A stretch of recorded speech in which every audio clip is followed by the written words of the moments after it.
Bonsoir. Hello. Sorry about that.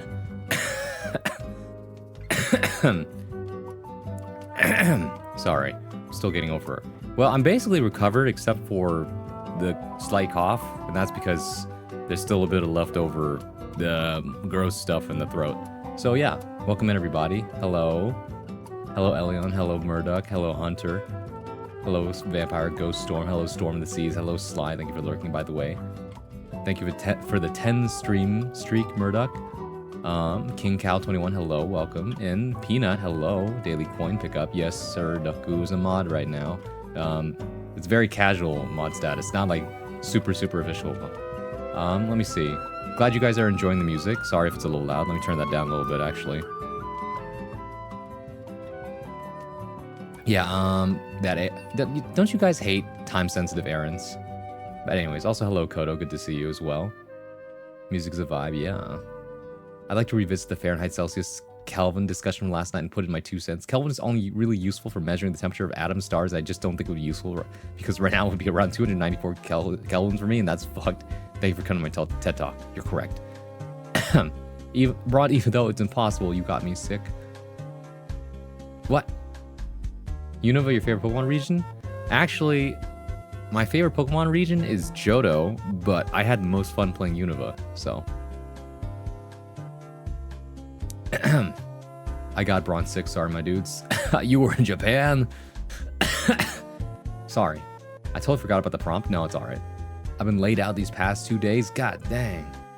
Damn. If mine has mistakes in it, I did not go back to edit it. No, that's fine. I'm not critiquing anything.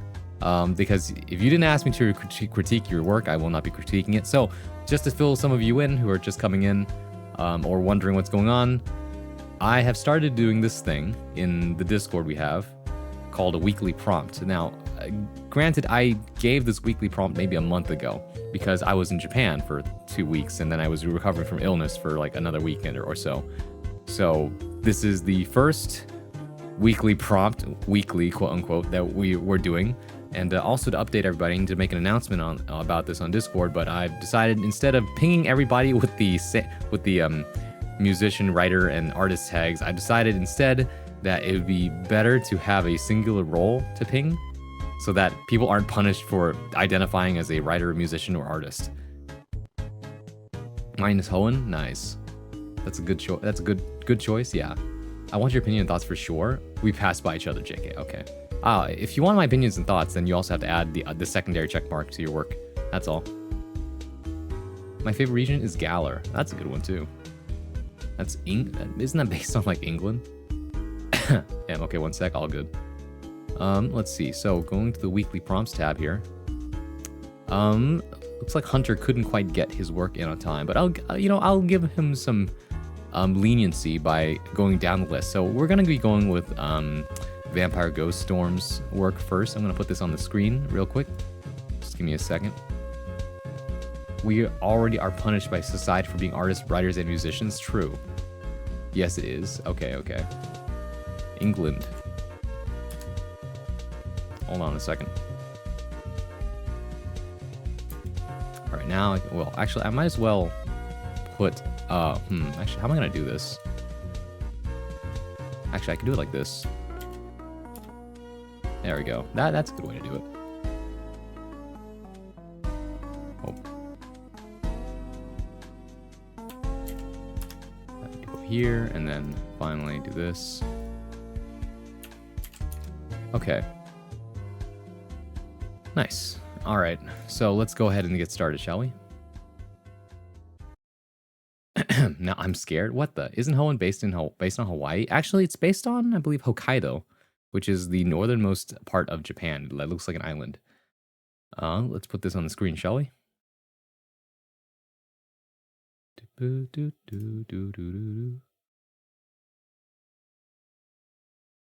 right, there we go. Let's make sure this isn't too loud.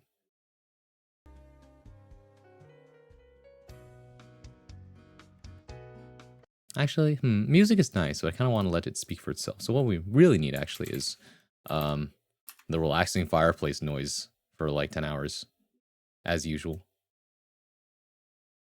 16 million views. Oh, okay, yeah. Hunter pot is cooking. The stew is stewing. You gotta let it work its will. I mean, you gotta let it settle, you know? That's the whole key to it. I'm gonna try my best here to not cough as I read, which, I believe I can do it. So anyways. So once again, the prompt, this time around is in another life. I gave a pretty broad prompt this time around because I knew I was gonna be away. So this way it would give people enough wiggle room to write whatever they want.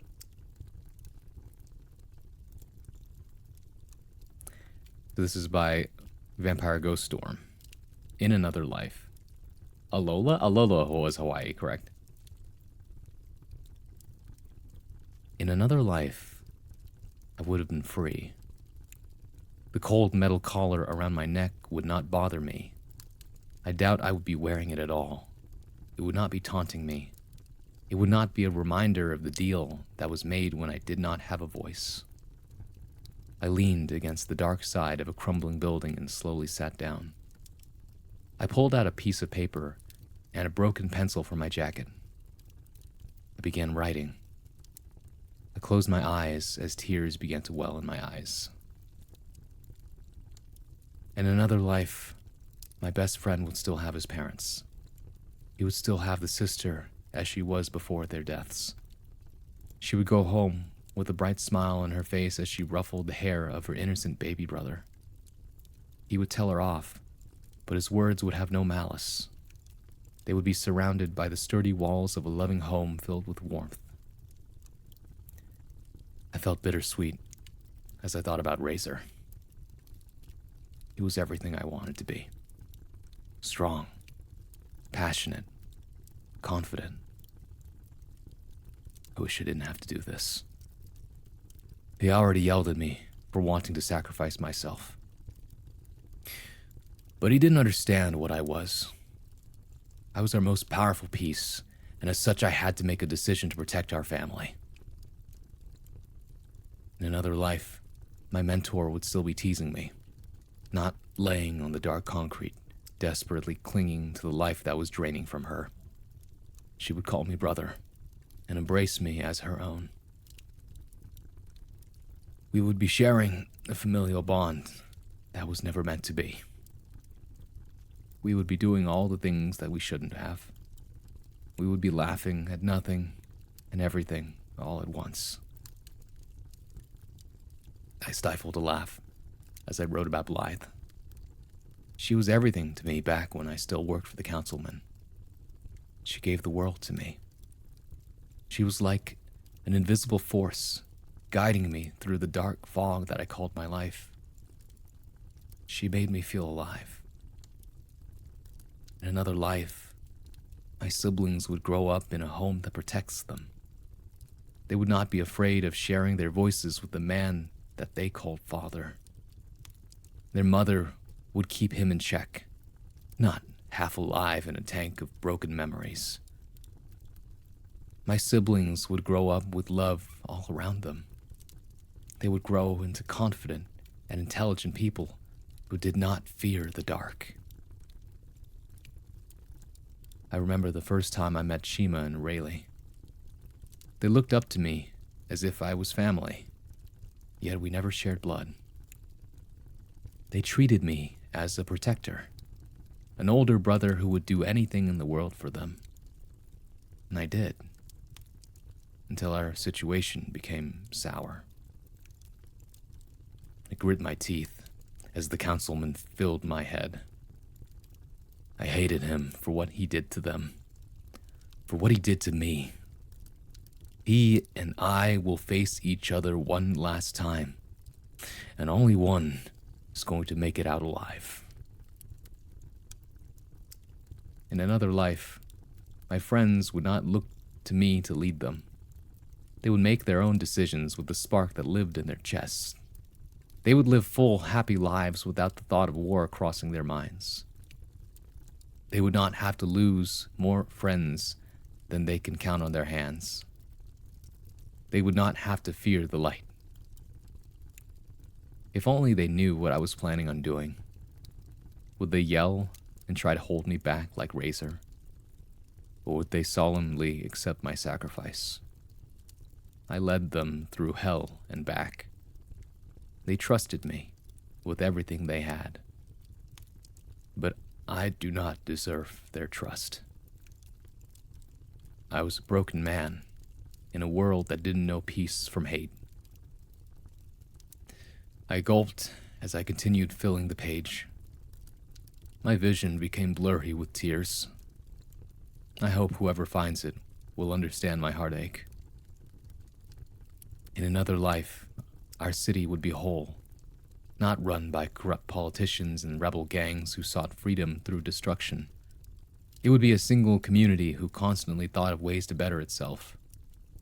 It would accept all peoples with open arms, not turn away those it deemed as less than human. It would not be full of crumbling hearts and dejected souls. It would be a utopia. I knew it would never be. Not with the state of what it was.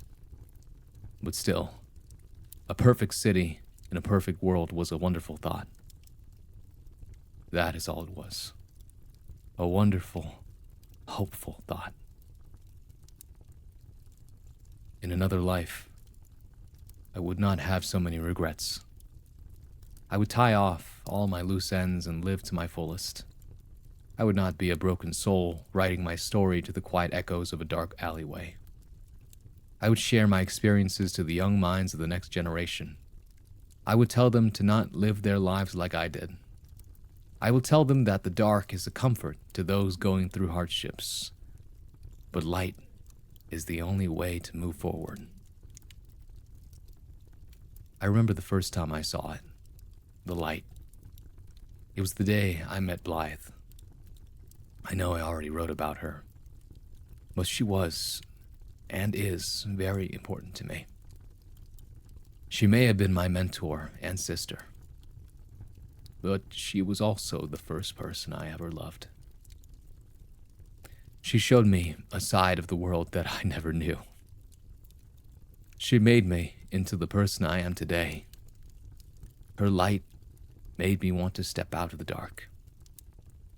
She gave me a purpose. She made me want to live.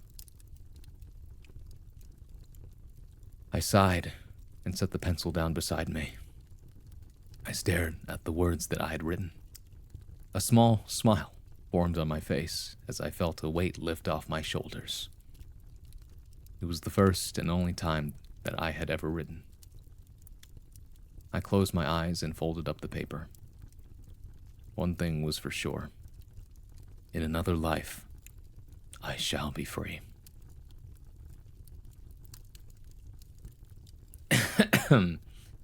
Somehow I managed to not, cough that whole time. Nice. What did I miss? Name's reference to Aloha, based on Lola on Hawaii. Yeah. Also, hello, Elsie. I realized that too late.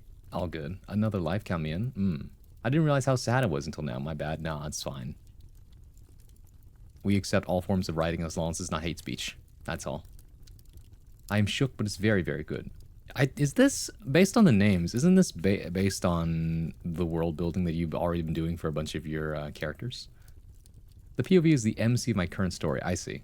I love it. Very good. Yeah. Thank you. I tried. Yeah. It shows what workers said. Yes, it is. There you go. All right. Very good. Very cool. Thank you. I appreciate you sharing. Hello, Two Shots. Welcome in. I know. The Sonic Racing Festival is today for Pac-Man. But today is the only day, the last day I can stream, and I wanted to do reading and writing. Normally, I would try to do this on the Saturday, but I'm busy on Saturday, so I'm switching it up and doing it on a Friday, which should still work for a lot of you, even if you are in later time zones, because tomorrow is Saturday, and if you are busy on a Saturday morning, sorry to hear that, but yes. Nice story, yeah. Okay, our second submission for this prompt, which once again is In Another Life, is none other than Grixt, and Grixt has asked for both a showcase as well as a critique. So we're just gonna dive right into it then.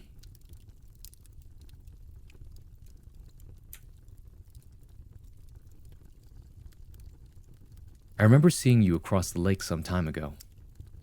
It was early evening, and the cold had buried itself into my skin, biting the tip of my nose. Having wrapped myself further into my deep blue coat, I had tried in vain to escape the surrounding temperature. Glancing to the sky, the few clouds in the sky reflected the sun setting. It was unusual for that time of year, with the normal grays densely blocking any sort of joy from the heavens. The vibrant collection of purples, pinks, and oranges caused a grin to grace my face. The hues reflected off the water that created a mirror that hid the deep, uncategorized somethingness that laid underneath. I didn't like to guess what was under there, because I stayed there, on the shore. Out of the corner of my eye, something darted into the cold water, rippling the once still surface. My eyes followed the ripples all the way across the lake to the adjacent shore. I saw you, something that shouldn't have been there. That was my lake. It was hard to make you out, with the sun about to disappear behind the earth. You looked so minuscule, dark, and lonely. Why were you here? Couldn't you see that I was at peace here, alone? You stared at the sky, and I am sure you hadn't noticed me. In the following months, I would arrive at the lake. Sometimes the sun would be high in the sky, rising from the earth, or gone entirely. I had started to notice you being there more and more. Who were you? My heart started yearning for you to be there when I was. I would scan the shore, hoping to see you walking, sitting, or standing across the lake from me, staring at the sky. What did you think about? Did you wonder if I was there, waiting for you at the lake? My heart sank anytime you weren't there. Often when I saw you, my heart would skip a beat. You were there. You were there to see me. Wait, why did I think that? I shook my head, heat rushing to my face. Of course you weren't there to see me. I thought of you all the time. Who you were, what you did for work, who your family was, what you liked to do for fun. I realized then that those were things I wanted to tell you about. What was your name? Did you have a common name or a unique one? Did you like it? Did you want to change it? I wanted to ask why you came to the lake. Was it for the nature? Was it for the quiet? For peace? Wait, did I disturb your peace? Then one day, you stopped coming to the lake. It was gradual at first, but then you had been gone for months. Still, my heart had yearned for you to be there. I should have expected it not to last forever. In another life, I could have asked you those questions. In another life, you wouldn't have stayed across the lake. You would have been there for me, with me. In another life, I wouldn't think about who you were, but who you are now. In another life, I wouldn't have fallen for you. Now I stand at the edge of the lake again, looking at the water. The sun reflecting off the water, acting as a mirror that displayed the magnificent sun, the puffy clouds, and the multicolored trees. A crunch to the left broke my focus, and my head whipped to the sound. What was... you? I blinked. It was you. In this life, you were here next to me. A romance, huh? Parnell. Udawa. Also, hello, Padneko. That's a first time for me, for sure. I don't know why autocorrect decided to fix your name. Autocorrect included. Alright. Autocorrect out to ruin everyone. So true. Can I call you Van? That's a new one. Yeah, romance indeed. Okay. So that, thank you for sharing that. That was cute. I like that one. So I do like the I like the setting, and I liked your what's it called? Your descriptions of the environment. I really enjoyed that. I could really see it in my mind's eye. in terms of where they were and what was going on. Um, let's see. In terms of what I think like for I understood what you were doing, right? Definitely like I don't know if it's guy meets girl or girl meets guy or guy meets guy or girl meets girl. But anyways, it could go either way. But the point is, I recognize that it's a romance. I recognize that it's like fateful meeting kind of deal.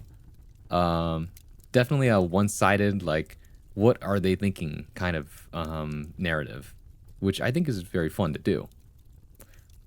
What I felt like I wanted to see more of was actually the reason behind the thought process. Like, I know it's a short story, so there's not as much room to fit everything, but still, I wanted to see more of that, if that makes sense. Like, what is it that made them come out to the lake in the first place? Why are they fixated on this person? Like, what in their life caused that kind of thing? I wanted to see more of the world outside of just what is given here, if that makes sense. You know, even if it's just a small glimpse, you know, what is the family life like? Where are we coming from? Like, or if none of that actually matters, then I want to understand why it felt like heaven and earth was falling the moment that they laid eyes on this person across the lake, because that's not normally something that like would happen unless they were like drop dead gorgeous and you're like that's a goddess or like a whole like what's a handsome Greek god I'm thinking of? I can't remember. Adonis, I guess. Like that's Adonis across the water there. I must know, who is that? Why are they here? But at the same time, I'm kind of interested. Like I want to know more about that. That's where that's where my mind wanders. In terms of technical stuff, though, I think the only thing that could be touched on occasionally is making sure to catch yourself when I feel like you use repetition unintentionally. Glancing to the sky, the few clouds in the sky, right? That's one such instance of like like I don't think that repetition was intended. And the other one is I think where is it? Looking at the water, the sun reflecting off the water, something like that. You know, just stuff I noticed. This is just information for you. Whether or not you want to use that information is up to you. But these are just things I noticed, things that I felt like I wanted more of, and overall what you're doing well. So hopefully that's helpful, yeah. I want to be totally clear, I wrote it so fast, I didn't go through it again, all good. Love it so far. Far. Those are exclamation marks. Far. Okay, applause. Thank you. Yeah, I was freaking myself a lot, that pissed me off. I missed that, all good. I get the Great Gatsby energy from the lake part. I didn't forget. What didn't you forget? I forgot that I didn't forget. I wrote something for this. Oh, okay. I mean, go if you are in the Discord, feel free. I mean, I know you are in the Discord, and so I'm saying that. If you have something you would like to share, you have the chance now. I'm giving people the chance. Post it in the Discord channel, and go ahead and mark it with sorry, exclamation mark, or sorry, the little check mark. Green if you want me to just read it, and then add an extra check mark if you want me to critique it as well. Okay, yeah, I'll toss her in there. All right. Thank you, Braun. I was taking notes. It makes me happy that you want me to expand on it more. I mean, yeah, it's these are just things I thought of while reading it. Because I was reading it and I was like, dang, she really likes this person. I'm wondering why. Right? I guess that's the curiosity. It just left me wondering, wanting a little more because I felt like I wasn't getting enough. That's how it felt reading some of this, right? Because otherwise it feels just like, wow, she really, really likes this person that she seems to have just met, and it's like a wandering mind, almost like they're here all the time and I felt this connection, but is it one-sided? I wanted that feeling of tension. There wasn't quite, I wanted more tension in a way, if that makes sense, because what makes certain stories really good is that building of tension until there's a release of it, and then you're just like, you breathe that sigh, like right? It's like, especially with romance. With romance, if you don't have that tension building up, then it's a very lukewarm romance half the time, because you want to feel those butterflies. And how do you achieve that? It's by creating that sense of like, are they gonna, you know, get together? That's the thing, right? So that's my 2 cents on the topic. Okay, so we have here, let me see what I can do here. How do I... Okay, so because this is, what's it called? Okay, what I can do is... How could I... Question mark, question mark, question mark. How do I... Since this is not an image and this is not a Google Doc, I have to think about how do I put this on the browser screen? Want me to make an image? Yes, please. Give me something to think about? Yeah, all good. I'm to assets. Yeah, I'm to ass. Yeah, are you going to ass? No, I'm too ass at stories writing for this. You don't have to write a story either. It's for anybody who wants to get inspired creatively. So, whether you're a writer, a musician, or even like a chef or something like that, like I was inspired by your prompt to cook this thing, or I felt like, or artist actually, I was like inspired to create this art piece based on your thing, your prompt, or even like I felt something in my soul, so I had to write a song about it. Hi, Kinji Cat, welcome in.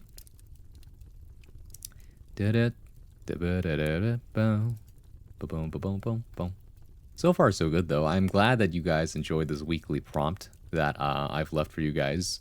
I was going to ask, though, whether or not you would like this to be a weekly thing, or if you would like this to be a bi-weekly thing to give you 2 weeks to work on it.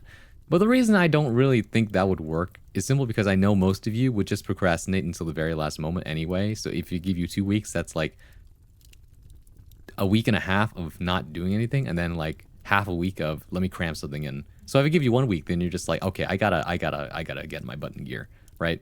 And it's that sense of routine that would get you guys to do more, in my opinion. There you go, it's an image. I would prefer weekly. I will say it's a good brain teaser. Okay. Procrastination, what's that, JK? Yeah. All right, so now we have this as an image. Give me a second here.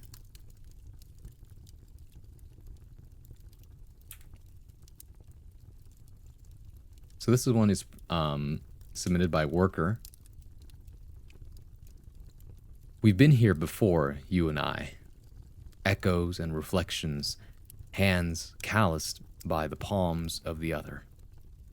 Familiar warmth, repeated choices, a magnetic strand which leads me through these very times to meet your gaze again.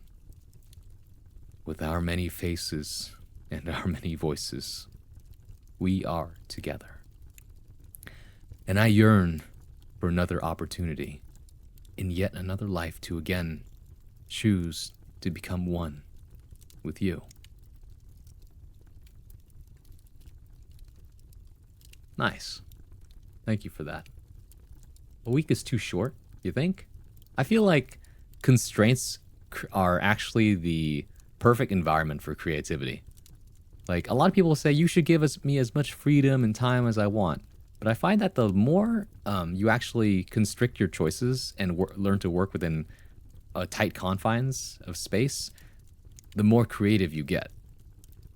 Slay, love it, yeah. So this is a very cool poem here. It's once again in the theme of no matter in how many lifetimes and how many timelines that we happen to inhabit together, I will always, always find you again. One of those, you know, which is quite romantic. And this feeling of like we've done this again and again, like echoes and reflections. Calloused implies like great use and repetition, right? Familiar, repeated. You know, meeting again and again, many faces, many voices. It's that sense of like, even if we were to reincarnate, we would always find each other. It's very romantic, yeah. I think my one thing, I don't really mind the fact that there's no capitalization. That's a stylistic choice. I do, however, mind commas. Punctuation is actually very important in poetry, something that people tend to skip over sometimes when writing them. Because whenever you add a comma, it does create a pause. Whether it makes sense grammatically or not is usually irrelevant. But sometimes there's a redundancy when you use commas at the end of line breaks, because line breaks will automatically create a sense of pause anyway. Because as you break the line, you move to the next line and you have that space right there. So adding a comma usually just makes you stop and think about, does this mean there's a separation of the clauses. Does it make a new like part of the sentence, etc.? Right, that kind of thing.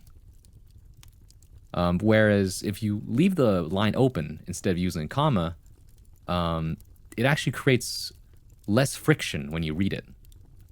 I can't read, so my structure's a bit jazzy. I'm playing that's valid. Yeah, no, that's just one thing I noticed. Outside of that, though, I think it's a solid poem. Like, periods are fine. Periods tell you where sentences end, right? Which is good. That's good information.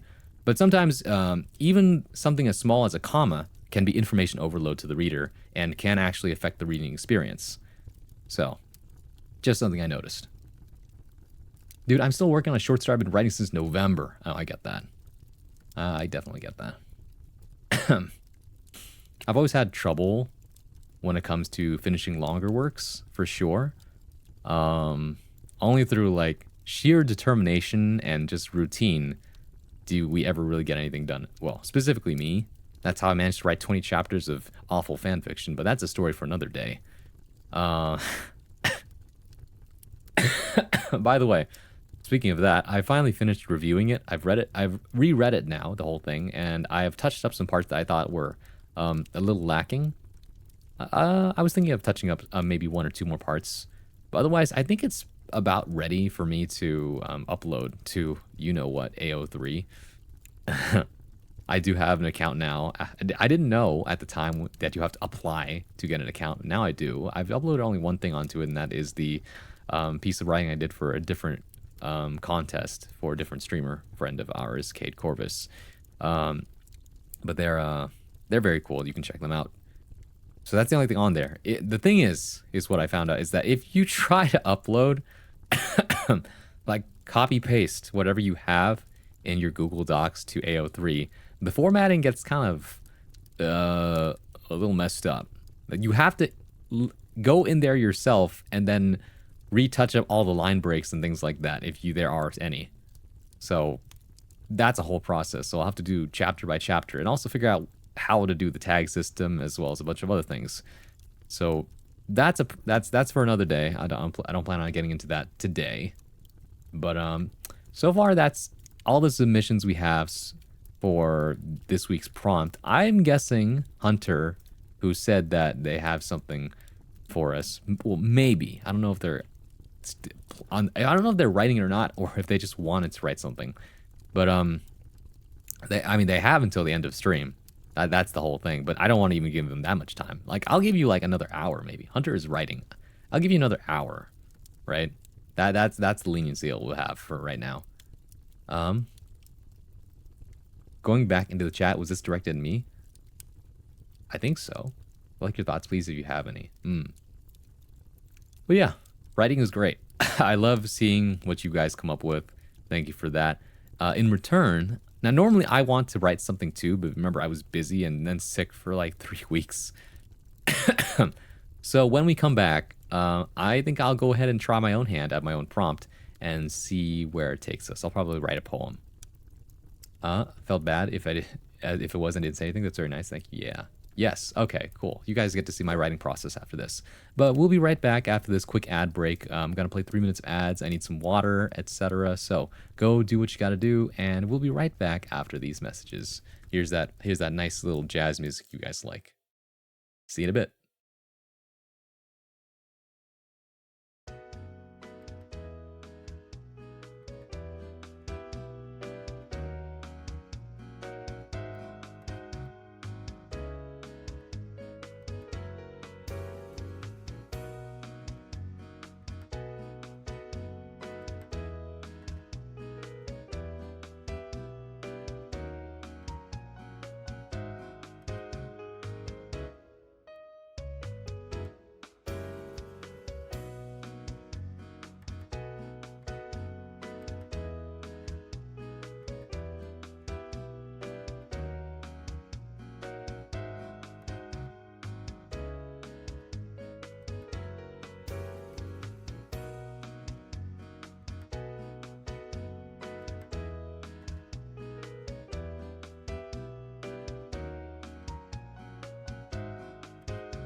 Welcome back.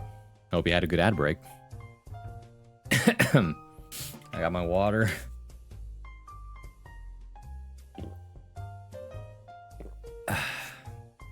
So, like I said earlier, I'm going to be trying this prompt for myself now, just to see what I can come up with. So, use this time to maybe write something yourself if you want, because I know some of you probably haven't, or some of you probably didn't participate this time, or are in the mood to maybe get some work done. So who knows? But yeah, I'm thinking of a poem. For this, I think actually, I don't want to get too influenced by music actually, so sometimes what you just need is some white noise.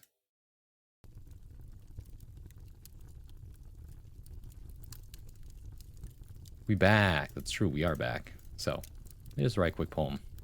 I don't know how long it's going to end up being, but you know.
I have a side novel called Afterlife, Death in Saint City.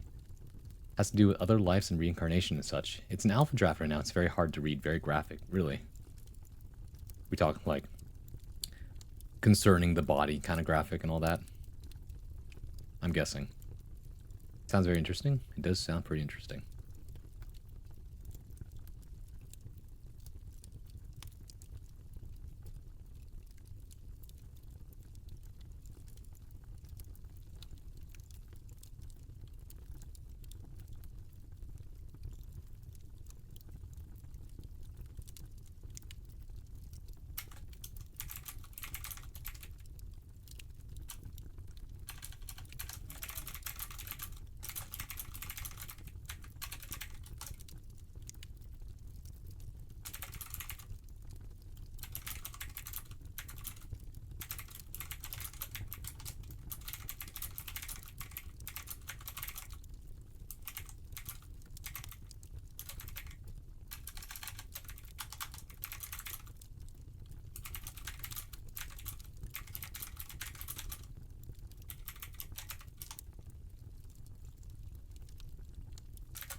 Violence and murder. Very graphic murder and violence. Ah, I see. You gotta wonder sometimes when people write that kind of thing. Number one, how do you make sure to have enough self-care after you're done with your writing sessions? And number two, where you get your research done for that kind of thing.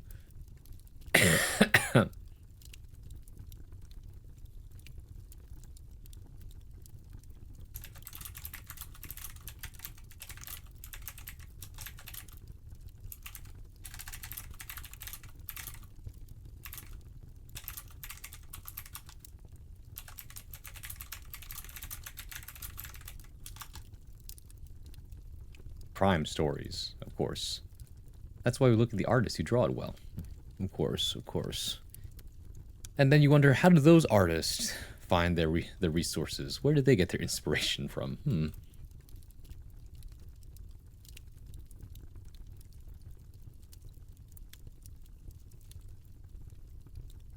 Slashers? Like the actual serial killers? Or the slasher fix, right? Where do the original ideas come from? Who has a first-hand source? Oh no. Or who has an overactive imagination is the better question. It's gonna be constant misery for the main character, so who wants to read that constantly, you know? Well, that's what I'm saying, right? Like, ups and downs, of course. There's always an audience for this kind of thing, though. Your master's is kicking in? Where, what? What do you mean?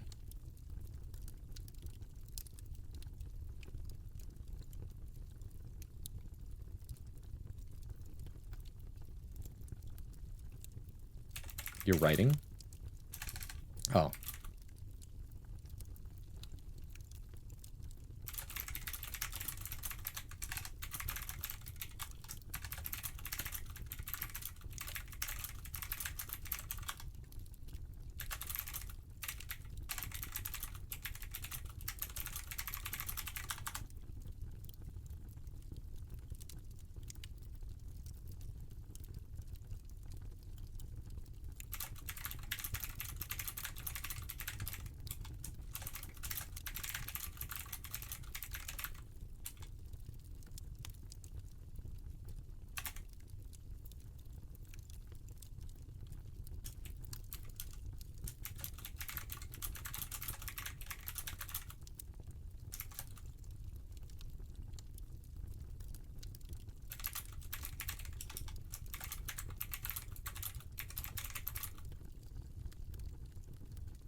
It's a story. Editing? No, not nonsense. Hmm? At some point, it's just all us pretending we saw movie killers are scientifically accurate. It's certainly Hunter, though. It's a story. Excited for the next prompt. I think I'll try to have a prompt out by every Sunday. Yeah, I think that's a good way to do it.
Ups to everyone else but him? Where? What? Where? Who? I mean, movie killers are accurate to an extent. I imagine they are more exaggerated and extreme to appeal to a part of an audience a lot more. I mean, you never know. Sometimes the truth is really stranger than fiction, you know? Some people get kind of close, though. And some people, you really have to question where they get their ideas from, let's say.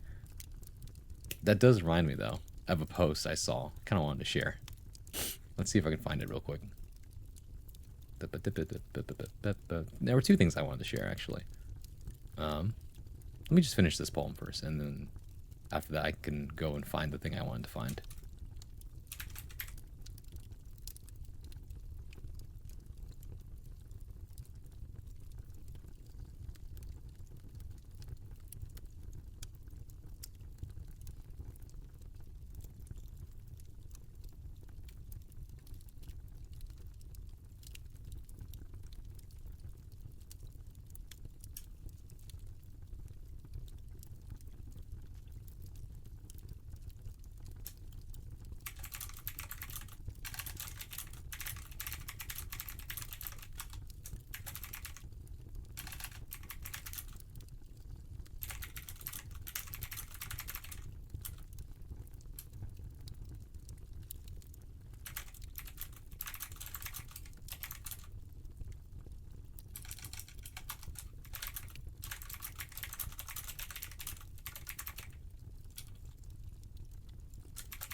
You know, the hardest part sometimes about a poem is knowing when to stop.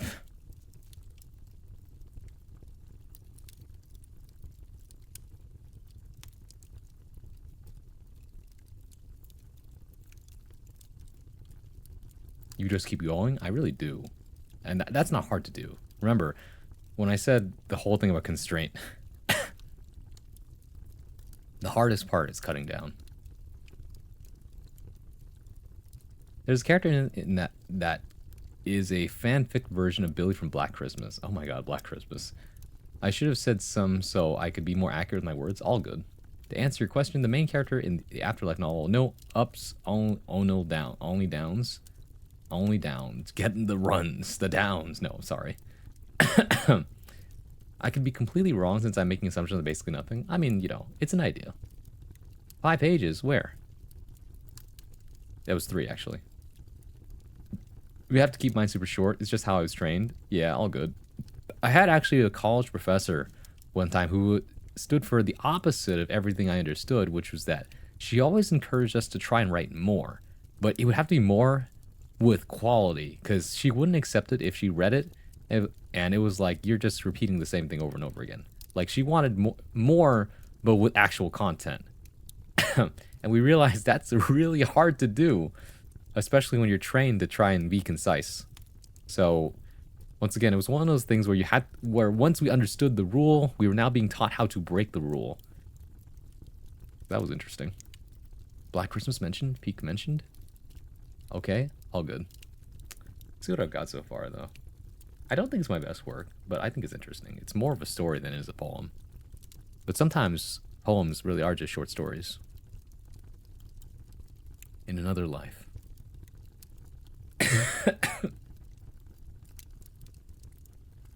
I'm sure the hills are greener where you are now. Having moved past the hardened soil of our hometown to a place with a different sky and view altogether. I know the name, but not the place. I've never been there, but maybe now I have a reason. Because you're there, and that's all I need. I walk through the steps, counting all the clothes I'd bring, the gas I'd need for that old pickup. The one I used to drive us around into that old corner shop with the funny old man who'd always give us a nasty look, like we were 2 thieves squirreling away somewhere, even though we paid our share every time and left him a tip, even though I told you not to. And then it'd be off to that place on the hill where the trees hide our little spot from the eyes of the world, and the light of the sun makes us feel like we shared a spotlight there in our dark little town. The other day I got your message, how you've been and who you've met. I like your story about your roommate. The one you said had never heard of a loofah and only took long showers with shampoo. You couldn't see, but I was smiling the whole time you told that story and every story after that, nodding along like you could see. And then the awkward pause as we wonder how to say goodbye, because those are always hard. Sometimes I still drive up to that hill, this time alone, sometimes with a drink. And the spotlight feels dimmer without you. I wonder why you had to leave, but I already knew the reason. So I drink, and I toast, and I say cheers to anyone and everyone until I see you at the bottom of every glass, and I lay sprawled out like the drunkard I am. Because I miss you, crave you, I cave in at the thought of you, and knowing you'll never come back, because this town didn't swallow you like it swallowed me, and you'd never come back to a place that kept you from being free, even if it meant being apart from me. Our phone calls are shorter these days, quieter, full of little pauses that can't even be called moments. They pass so quickly, I'm sure you find them tedious. I wouldn't be surprised if there was someone else, because in another life, I wonder if I would do the same. Actually, I think that would be better if I had done the same.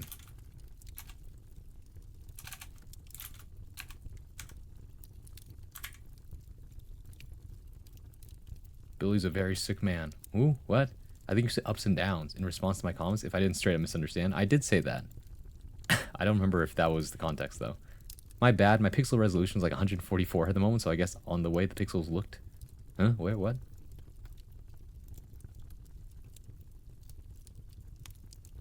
I feel like there's some spots here and there that are like, as a story, it's okay. It has a good details to it. I think that's the good thing. I don't like this line though, because it doesn't flow from the next line very well.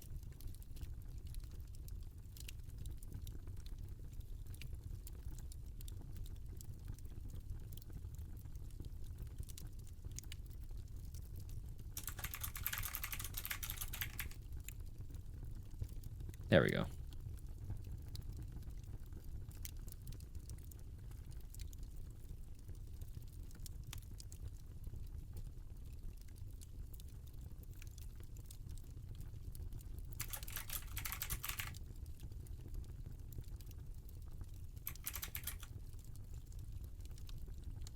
There we go. For the amount of pages you had, that is the context. Oh, I see. Have not had. I do not speak English, I guess. No, it's fine. I really liked it. Billy's the killer in Black Christmas. Okay. But I should probably preface with, I'm actually not a fan of, or like, I don't really watch horror movies, or I don't go out of my way to watch them. Horror content in general is not really my thing. Simply because, even though I can watch it, I choose not to, because every single time I do, and I try and I intake horror content, I end up not being able to sleep very well for several nights, because the thoughts keep me up, or enter my dreams in ways that are not good. So, I'm curious by what your inspiration was for this. I simply started writing, and that's the story that it came out.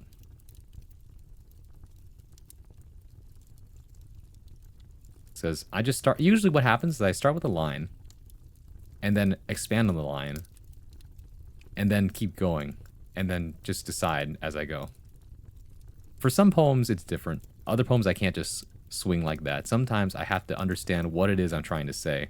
And sometimes, in order to understand what you're trying to say, you have to write it out first. And once you've finally written the whole poem, you're ready to write the poem. Sometimes is how that happens. Like, this is okay to me. Like, it is not something that I would say is a work that feels particularly true, but it is a work that evokes enough feeling that it's like, okay, that's cool. Honestly, I feel like I hit my stride, actually, more when I hit, like, the second half of the poem here. Like, these two stanzas in particular. I feel like that is more in the line of, like, what I actually want to talk about, but this is fine as it is. That's how my shit is, too, honestly. I just be like, I don't know, man, I mashed the keyboard and this is what happened. I mean, I didn't mash it. I simply just looked at where the string was taking me and followed it along. Movie killers, I see. Horror isn't everyone's cup of tea? Yeah. But I do respect people who are able to embrace that genre and really immerse themselves in it. For a lot of people, it's fun. Getting those kinds of thrills does fill you with like a certain level of excitement that you can't really get from many other things.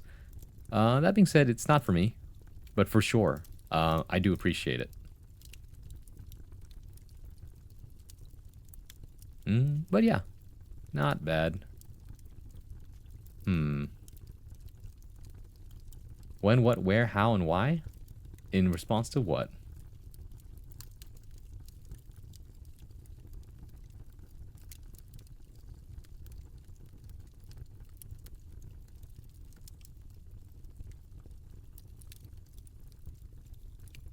Horror is not my jam. Not mine either, but you already knew that.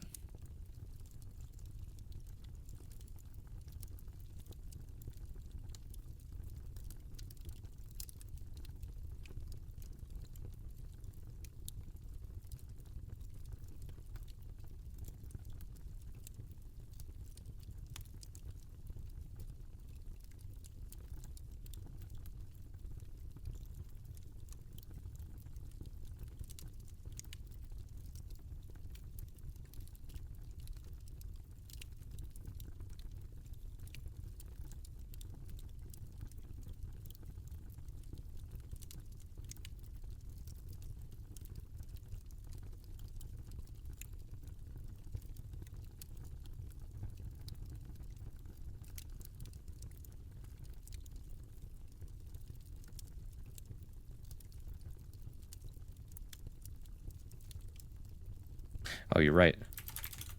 There we go. As in Sly, I think you're right. Hold on.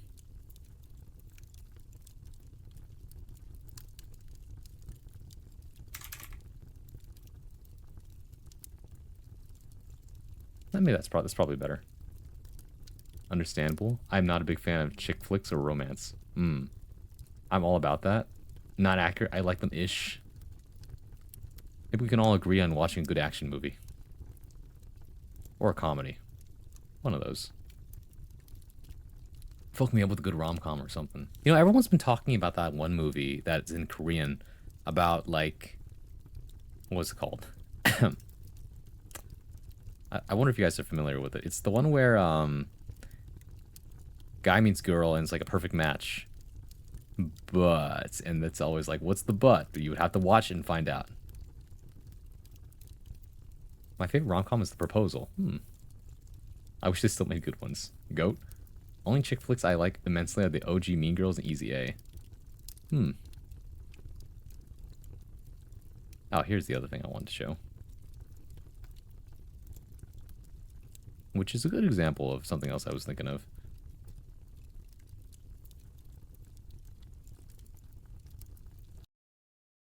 So first off, here's a small video. Why is low poly so good? It's not just about nostalgia. Sure, it's representative of some of my favorite games from the past, but I've also seen people of all ages that can still gravitate towards this aesthetic. Low poly has a unique restriction of space that makes each vertex and pixel matter so much more. It's all about boiling down a concept into its quintessential form. And even with the ungodly stretched textures that you would see in Ocarina of Time, there was that level of ambiguity which made me so much more curious about the scene. With high-res models, you have the freedom to depict whatever you want verbatim. You can just make the thing exactly as it is in the real world. But there's essentially no room for curiosity about what the subject is or what's being implied beyond what's explicitly told to you. I truly believe that the absence of limitations is the enemy of creativity, meaning that when you can make whatever you want, in my opinion, it's just less interesting. Intentionally limiting yourself with low poly can yield results that may change the way you think about the original form. Why is low poly so? But yeah, also hello Nail, how's my boy? I'm doing pretty well. DK64 remaster, please. Oh, that'd be kind of cool, huh? Too bad that there's so many different legal problems with DK64. Ah, man. King's message to me, I kind of spaced out a bit while I was working. King's who? King who now? Let's see. Proposal was fire. I saw that shit in theaters when it came out. I saw it way after it came out. Meet the Fockers. Oh, I remember that title. Not that I watched it, but yeah. King X, Gura, King Cal. Oh, I see. Oh, that king. Different. I was thinking of like, which king are we talking about? I love the restriction of file space of old games forcing devs to really pack in performance and style.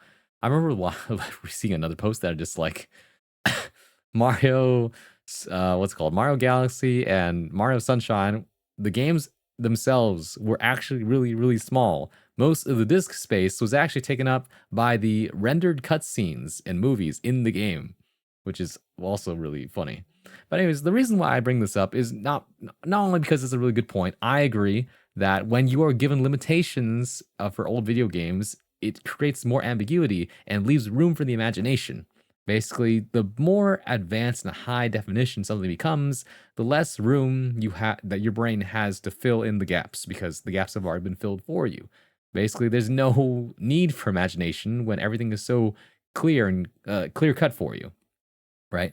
This is why I actually do like people who try to work within smaller spaces and limitations because of that, like room for interpretation. And that goes hand in hand with creativity in both writing and art as well. Because when you give yourself constraints, you learn how to make the most of the space you're given in the box that you're in, right? Whereas if, like he said, if you are literally given the freedom to do anything, most of the time people are either overwhelmed by the amount of freedom they have, or they simply just end up relying on a framework anyway, which doesn't create much room for innovation. So that's why I think that it's better sometimes to be a little broader in some ways and then learn where to pinpoint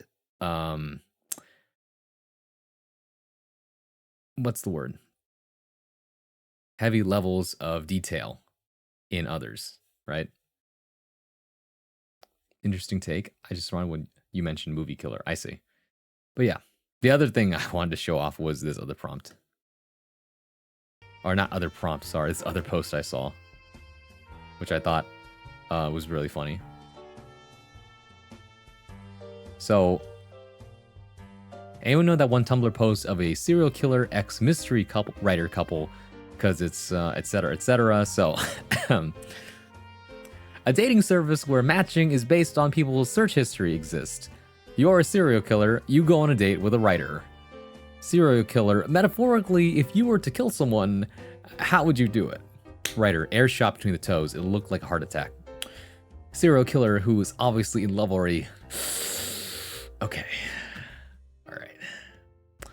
Writer, how long would it take to die if you were to potentially stab someone in the guts? Serial killer, anywhere from 2 to 30 minutes. Writer, already bringing a ring out. Thanks. I've seen that too. Let's see. A++ edition. Writer shows the serial killer the murder scene they're writing. Babe, I'm not sure if this would actually work. Serial killer kisses writer on the forehead and leaves, comes back later, a suspicious scent of blood coming off them. It works, baby. You're doing great. So funny to me. Oh my god. Oh, hi, Burnt Taco. Oh, so he wants to go back to the N64 days? Not necessarily. The guy in the video? Well, no. We are trying to praise the good aspects of limitations, right? We're not saying you have to redo and things that have already been made. We don't need to remake the wheel and create low-poly video games. People are already doing that, by the way. No, we are trying to make a point where we're saying games that are high fidelity, right, obviously are still really good, but they lack that je ne sais quoi, that quality of older games that are intrinsic to the time period because of the limitations they had at the time. It's kind of like watching movies on a flat screen, 4K TV versus watching something on an old CRT. Even though you're watching the same movie, the feeling is different when you're watching it on the big old tube thing, right? The bulbous screen and the heaviness of the actual TV itself, you know? Like, sure, the movie has never looked better on the 4K monitor, but there's just something so nostalgic and so jank about watching it on the rounded screen of your old CRT, you know? The only game that this has happened to me is Witcher 3. Literally every other game with immense freedom, I've appreciated the massive freedom. It depends though, right? Open world games, for example, have been a trend ever since Breath of the Wild.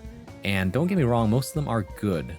The issue is that when you are given free reign to go anywhere you want, this tends to mean that there's a lack of purpose in the actual design of the game itself, right? Some developers are a lot more mindful of this and try to make as many things in the field for you to do as possible. And other times, most people just throw you into the game and there's just not a whole lot to do. You're walking through all these empty fields with nothing but like a lot of copy-paste assets just to have the semblance of, yeah, this is an environment, right? So then that begs the question, how come certain games with, all this fidelity and, the so-called open world feel less alive than older games where, even though there was all these limitations, just these random streets of like PNGs going back and forth and having that noise of like crowd clamoring, right, feels more alive. It's an odd sensation, really. Don't get me wrong, Cyberpunk is an example of mostly looks and space and not as much content, although it has greatly improved. Oh, for sure. CD Projekt Red has worked a lot on that game. But like I said, right, the more you actually try to add and make it high quality, the bigger the game tends to get. And that's why we have games that are like almost like 100 gigs, if not bigger these days. It's getting a little ridiculous. Like, you have to really buy a computer that can put in the work in order to even play these things. And then you play them and like, oh my god, it's so good. But then, you know, there's nothing wrong with playing an older game and having just as much fun sometimes, despite the fact that it's not as, you know, high quality. So it's just different things, really. What was, by the way, Grix, what attempt are you talking about? Not every game studio can pull off open world games, exactly, and most don't do a great job of it. I remember when I was playing Genshin, it wasn't always the best experience, because I would just be like, this is a whole lot of traveling with not a whole lot of things to engage my stimuli, right? So this brings us back to... Sorry. This brings us back to the other thing I was talking about when I'd like to talk about purposeful level design when it comes to video games, right?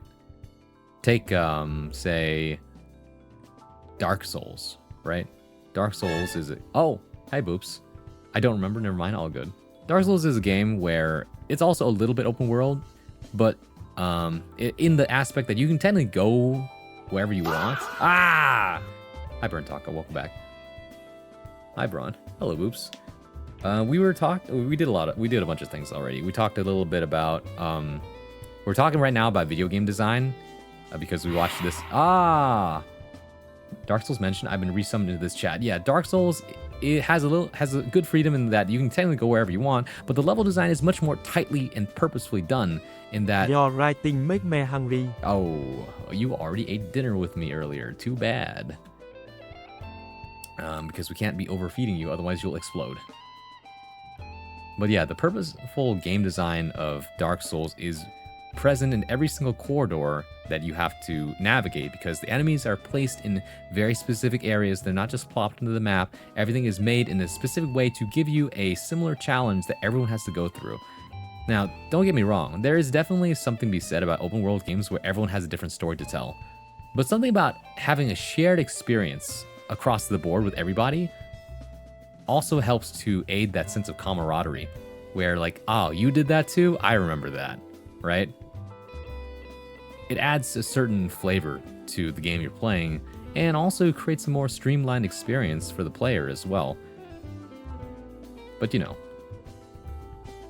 I wish I could be fed until I explode. I'm already a Warless ass. I'm pretty much 75% of the way there. Rotund, if you will. Quite portly, are you? But yeah, once again, I will replay this little talk that I saw on Twitter.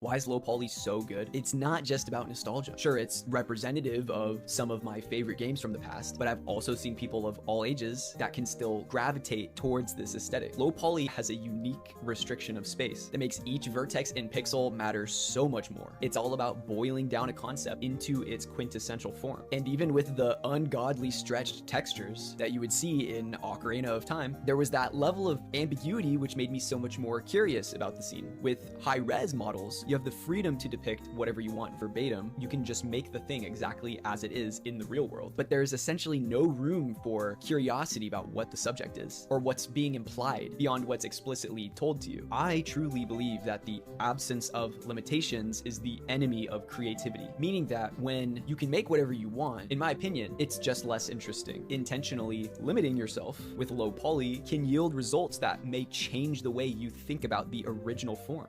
Why is low poly so good? So yeah, like Joey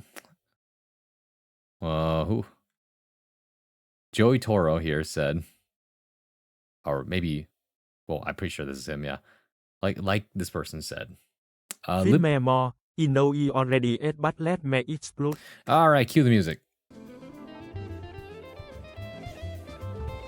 Okay, listen. First off, no. Guess who has to clean up the mess if you explode? Second, limitations end up making you more motivated and more creative. How do I know this? I'm pretty sure I've written more whenever I was given a prompt rather than someone just telling me, go ahead, write anything. Okay, anything you say. I don't know where to start. Start wherever you want. How do I know what I want? Right? Oh, spoken like the words of somebody who doesn't know any better. Okay. All right. Well, I'm sure that you also have a framework that you abide by and have to fall back on every single time you want to write something and someone tells me, surprise me. All right. Usually, when someone says surprise me, it actually is tailored towards whatever that the person in question who said that. If you're like a chef or some other thing that is, serving people a service. I'm getting old school RuneScape for that reason. Oh, God. Old school RuneScape, by the way, has apparently hit like a milestone of players, and it's still going strong to this day. Over 25 years of content that is still all relevant, and just overall a economic model that continues to get players playing. Insane. Still a great game. Haven't played in years, but you could go back to old school RuneScape and still have a great time. Apparently, people will never leave the game. They just take really long hiatuses. That's how the game is. It's so good. Now, some people might say you're deranged, but that's okay. You can be deranged with the rest of the 250 million people playing the game. Don't give me that look, Boops. Also, Worker, thank you for picking up your coin. And Kata, you have 10 coins now, too. Wow. I do love retro-style games, too, mainly for platforming or chill games.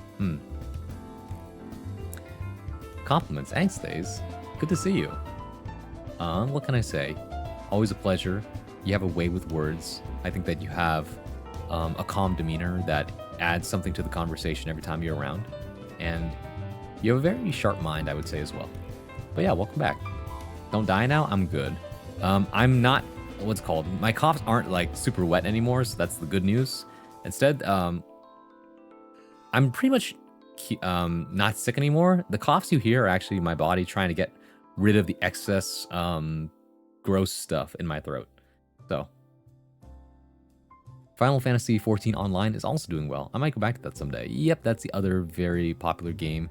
Does anybody have the copy pasta for the Heaven's Ward and / what's the new blood one? I forgot.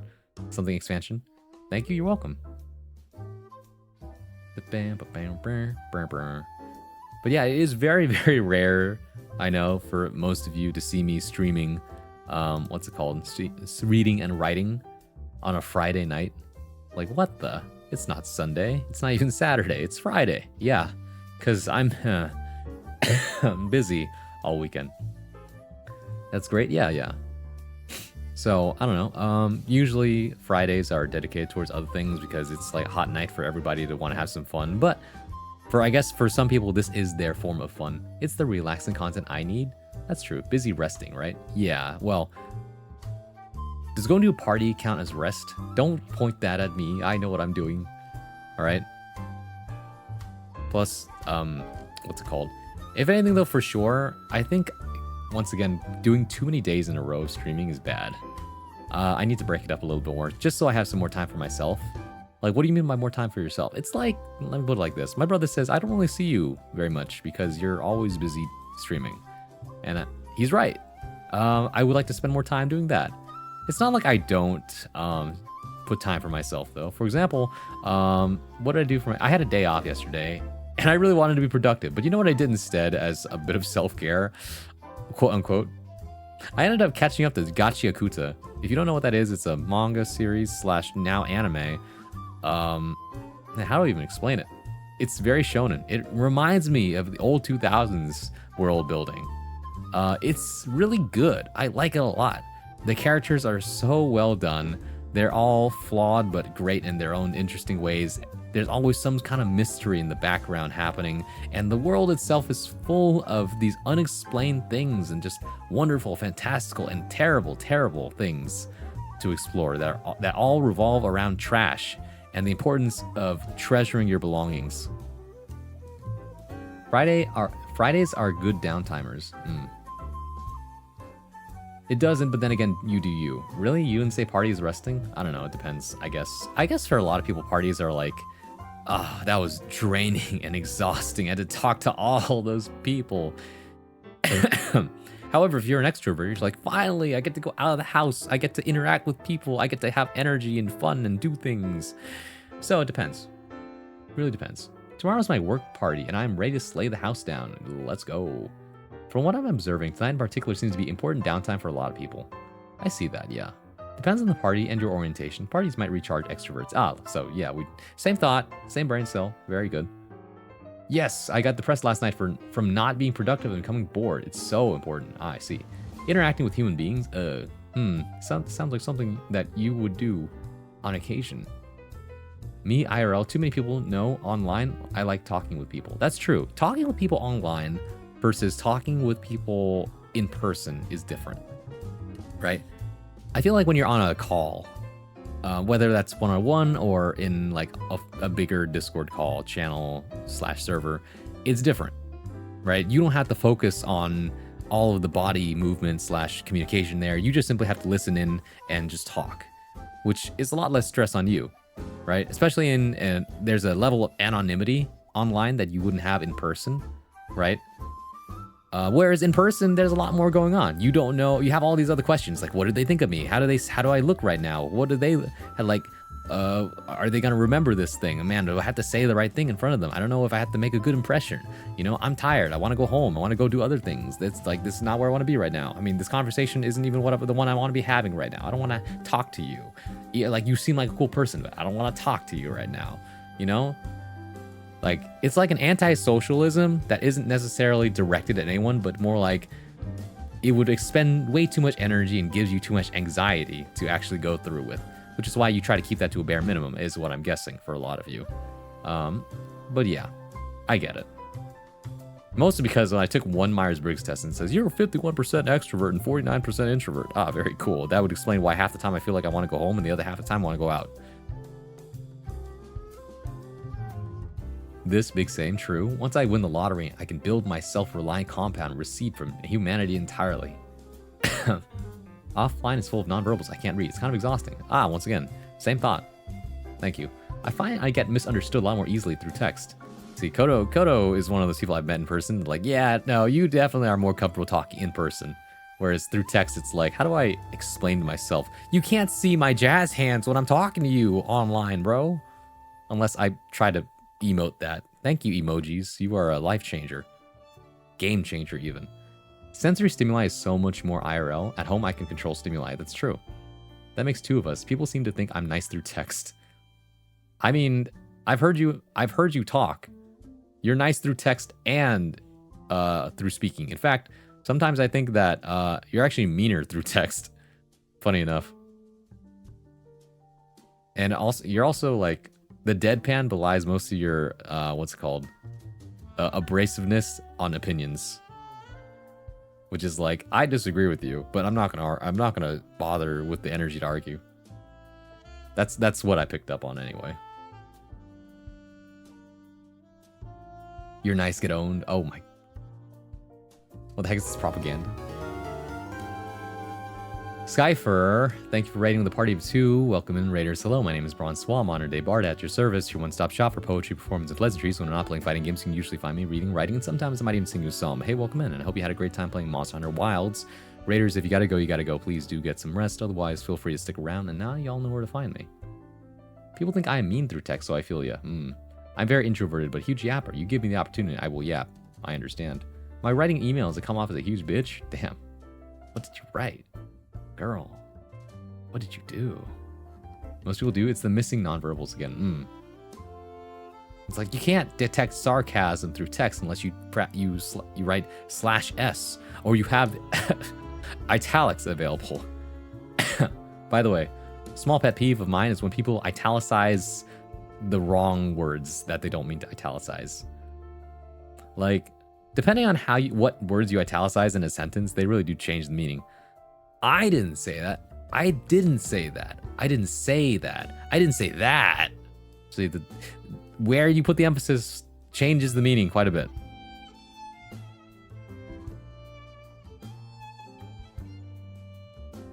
I don't take any shit.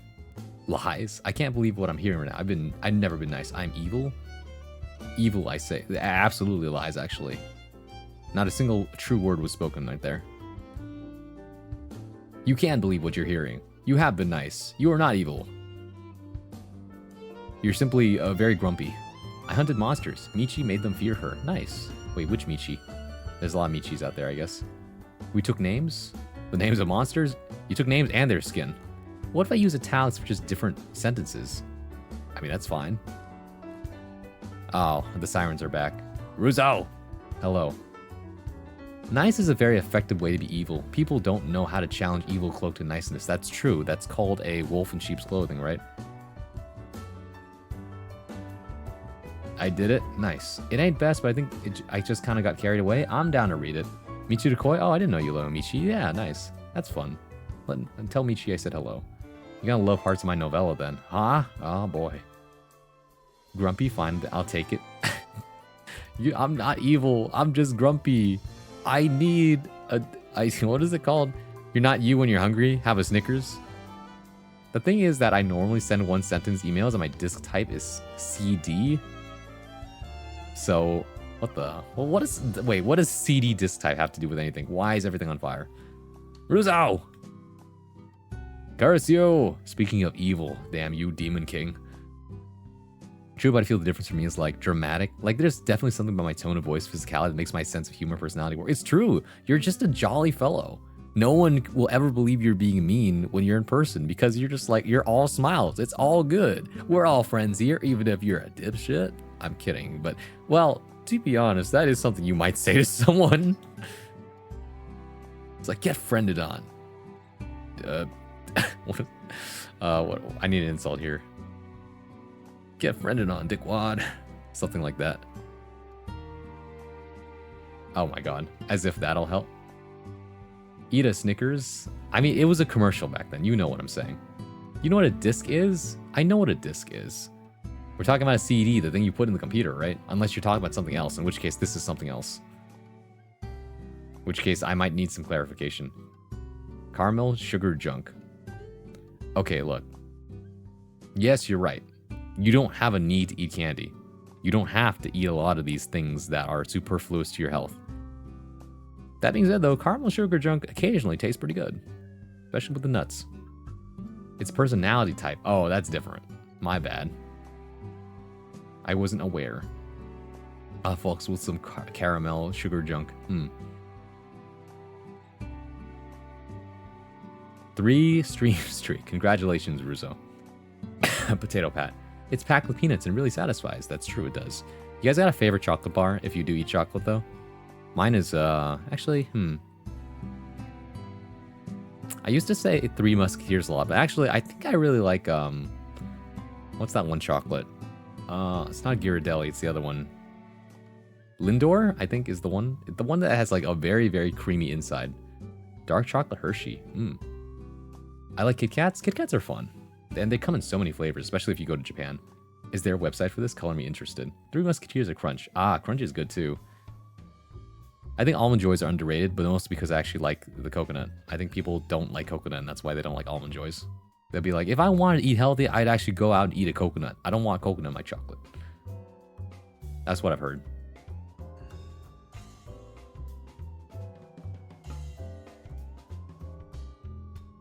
Lindor truffles.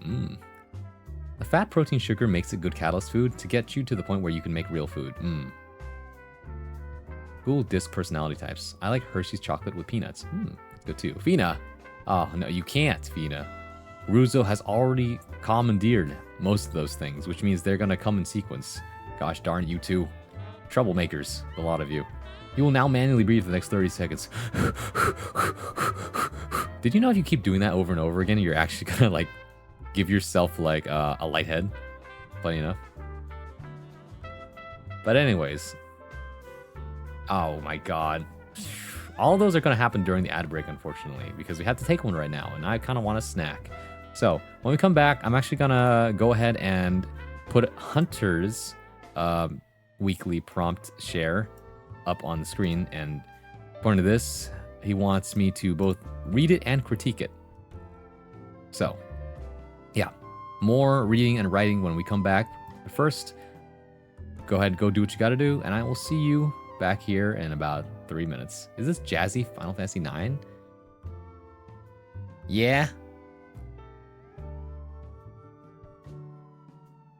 My face when I have free turbo for the month. Wow, fancy. CD is a subtype that is super type A and overbearing. Super negative language. Is it? Where? What? Currently, Lily salted caramel chocolate bars. I Miss Arrow. I do love salted caramel. Okay. I'm getting sidetracked. All right, 3 minutes. Go do what you gotta do. We'll be right back after these messages. See you in a bit.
Are you kidding me? It farted as I came back. God dang it. Oh, don't clap. Don't clap for that. Don't clap for that. Get back over here. Well, I'm not done with you. Welcome back from the ad break. As planned, jeez. Right, the sirens are back. Anyways, Grix, to answer your question, I think they already answered your question, but yes, these two have tag teamed it. Once you have queued up enough sound alerts, anybody who does more sound alerts will have to wait until the other sound alerts are done. So in other words, there is going to be a sound alert very soon with your name on it. Anyways, Hunter has sent me a submission that is 10 pages long somehow.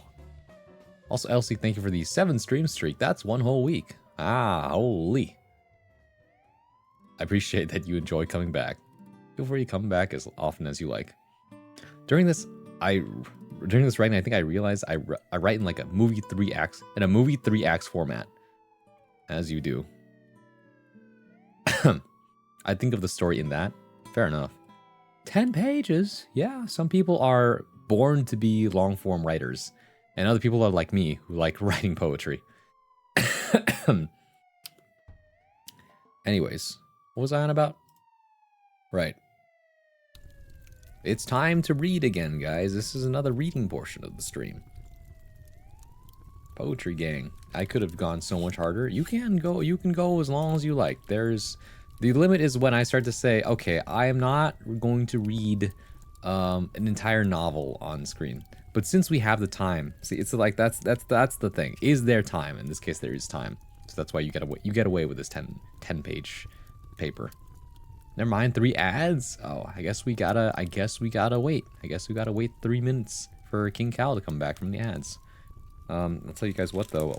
My snack was I found some jackfruit in the fridge, so that's cool.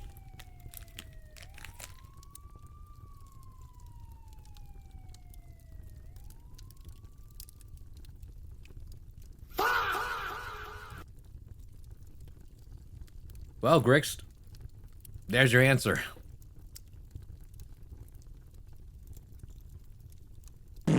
Ah! God dang it, who was that? Fina! Okay. I don't think there's anything else. Ah! We're fine. We're fine. Okay, I'm gonna take another bite of my jackfruit.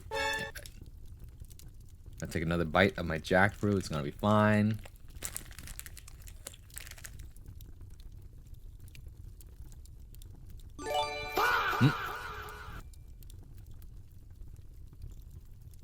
I have my mouth full.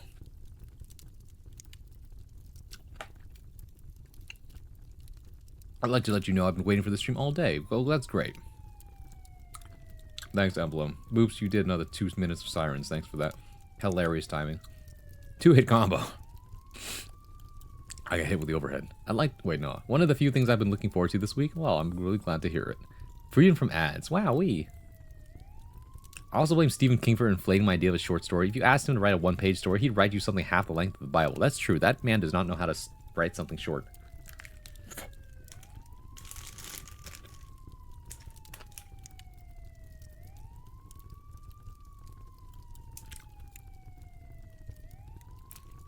Okay, how many of you have eaten and enjoy eating jackfruit, by the way? Because I know it's technically another one of those acquired tastes. Also, King Cal, thank you. Or, sorry, Slide, thank you for gifting a sub to King Cal21. And Cal, enjoy the emotes, the fact that you don't have to watch ads upon coming into the channel, and the fact that you farm channel points faster than the average person. What's a jackfruit? Alright, we gotta pull up the photo.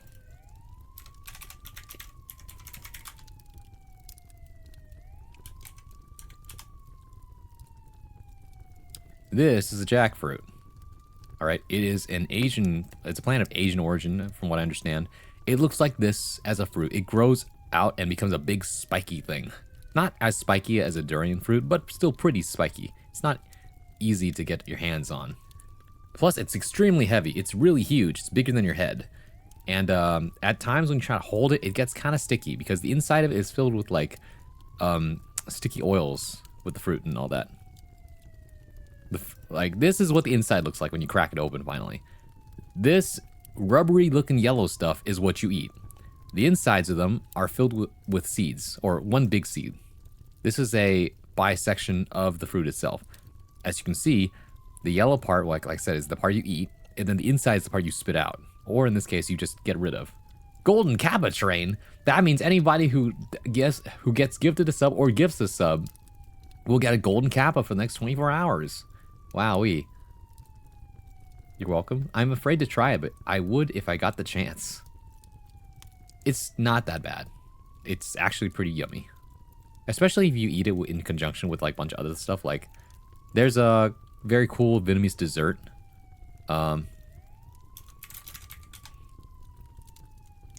Like this. That mixes up like fruits and jellies in like, usually like coconut milk or regular milk. And I think is that pomegranate? I don't know. The point is, it's very tasty, very delicious. But yeah, this is what the fruit looks like. not pictured is how much of a pain in the ass it is to actually carve these things open and then take out the fruit one by one, because they stick to the insides of the rind pretty hard. In fact, one of the tricks that my mom uses in order to actually chop this thing up is she'll get the gloves, of course, but then she'll also apply I think it's either cooking oil or vegetable oil or something like that in order to grease up her gloves and the fruit so that they don't stick, because these things are so sticky when they're fresh. If you're gonna eat this, you're better off buying these pre-cut, as in you're gonna see these at the market in a little tray by themselves, and you could just eat this instead. I tried durian Pocky. What did you think? You can rewind Twitch VODs? So isn't it a short story? Which one is it? Jackfruit is reportedly good at pretending to be meat. That is also something I've heard. It's got a pretty nice chewy texture to it. I wouldn't say it's a good meat substitute, but there it is. Society. Society. Why?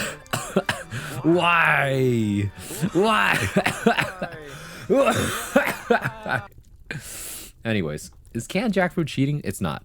It's still jackfruit. You can eat canned jackfruit. It's fine. Kappa Dappa Doo? What the? It's probably my favorite of all of them. Which one?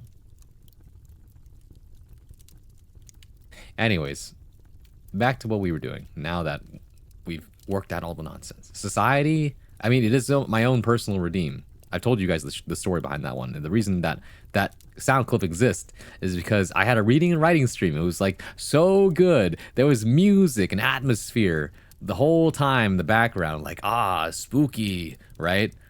With the fireplace noises and everything. And it was like, oh, this is so good. As I was reading the scary story, basically. And then the good old King of Cards, my first mod, I says, is there supposed to be music or something? And I was like, what do you mean? What do you mean? It was going on for like an hour or two. Are you saying this whole time there hasn't been any sound, no background noise? You can hear me and only me? And after that, I put on the organ music and then proceed to start breaking down about society. It wasn't as dreadful as I was expecting, to be honest. I wouldn't do it again, though. Oh, you mean the durian Pocky. It's okay. People who go into eating something like durian or jackfruit thinking they're gonna have a bad time are probably not gonna be, are gonna be like slightly disappointed by how mild it actually is, but also just like turned off by anything. So it's one of those foods where you have to go in with an open mind. Like, this might be good. I might like it or not. The story preparing to read over? Dude, yeah, it's 10 pages. It's apparently, well, this would be considered a short story, actually, by school standards. I can't ever seem to provide context for what the fuck I'm talking about. So funny. Alright, gothic horror-ass organ. True. Okay. Way to ruin the moment? Where? What? No. I've heard it smells and tastes like dirty gym socks. No, I wouldn't say that. Because I grew up eating it. Plus, I know what dirty gym socks smell like. I was a football manager for like 3 years. Do we have women here today? There's you. That reminds me. For some reason, my plugin isn't working. I mean, it works. It works like that.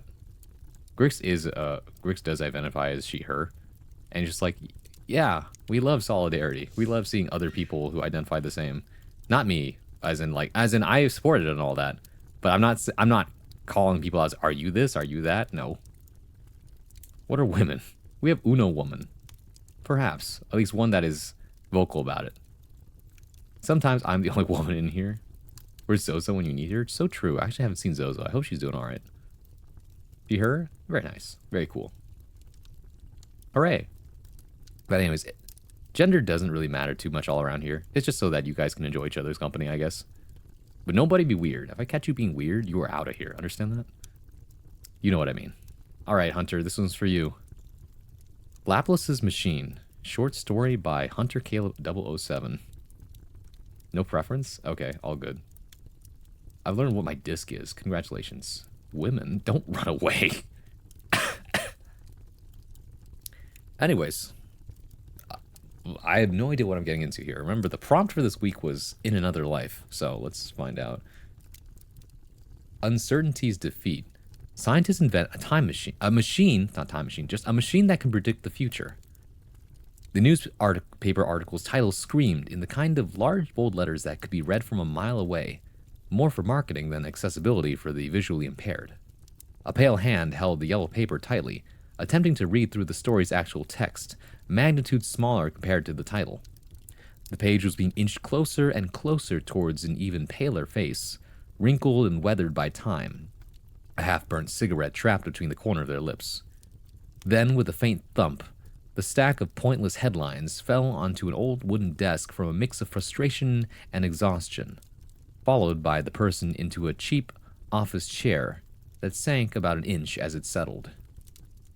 Can you believe this shit?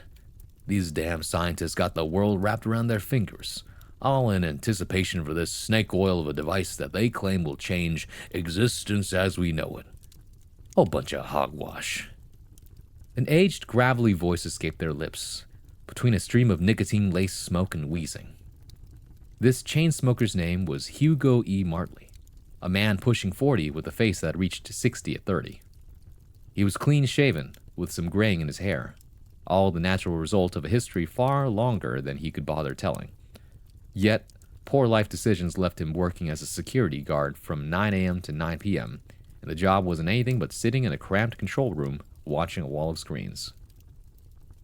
A dingy closet would be a more apt description, according to Martley. There was a single vent piercing through a wall's lower end which pumped more dust than air. The only illumination came from a weak ceiling light that cast existence in a piss-yellow hue, and the blue light emanating off 100 TV screens. 2 desks were crammed into the room, each guarding a section of TVs, all of them flats that covered a wall near completely, bisected by 2 tables to reveal the aging drywall that held this facility's security system. The older man always swore the Wood had inhabited this room long before this building was purchased, all this technology invasive to the building. There wasn't much else. No windows, no fans, nothing, besides a single door made of an industrial metal, several inches thick, and a pain in the ass to open, sealing the room for most hours of work. Time that would be spent trapped in a hot, smog-filled room. For the last fucking week, I've been seeing these smart-asses' faces everywhere I go. The papers, the TV, my phone. Nothing is sacred from their faces and overcomplicated drivel.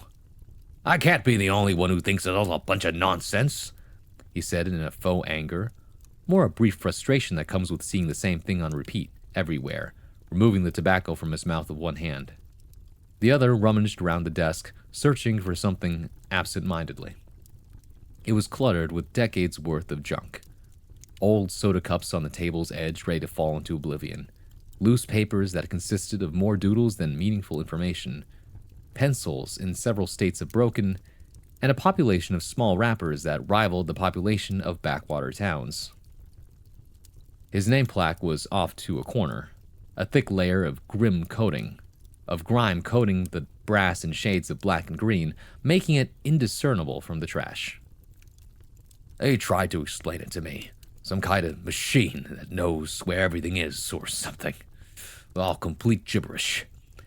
And they expect us to sit in this room and watch through these cameras like anybody who broke in would know what to steal. Nonsense, I tell you. Can you shut up? The show's about to begin, demanded a monotone voice. Another spatial issue came with the fact that this room was forced to house 2 bodies rather than just one complaining geriatric. To watch all the screens he couldn't, they had hired another, far more youthful man, mid-20s, long hair, and more tanned. He knew his employers didn't trust him to handle the job alone, which was a fair assessment, but they didn't have to hire such a smartass, he knew that for sure. Kid, we've both been here since they started developing this thing, and we ain't seen nothing come out of it. They got all these reporters in the main construction room, ready to witness the beginning of a new era. just to make a fool of themselves on the world stage. Pride comes before the fall. You ever heard of that proverb? One of my favorites. Martley countered, swiveling the office chair towards his coworker to look at him with a small grin that indicated he wasn't going to stop until he chose to, an infuriating truth for the other man could never accept. Can you put out that damn cigarette? Jesus, those scientists spend all their funding on research, not on a security room with good ventilation. I'd prefer not to be hotboxed with airborne lung cancer for a day. The man's words seeped with frustration and defeat, knowing it was pointless to continue bickering. Maybe in another life, but this ain't the one, Jonas. This certainly ain't the one, he replied, returning back to the desk with another swivel of the chair as his coworker did the same. Jonas Compre was the young man's name, engraved on his plaque in a dark golden bronze.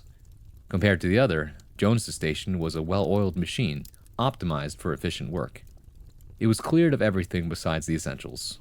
A keyboard and microphone connected to the TVs, a mug of half-drank coffee, a notebook with faint scribbled notes, and a small personal laptop he'd bought to help with tasks.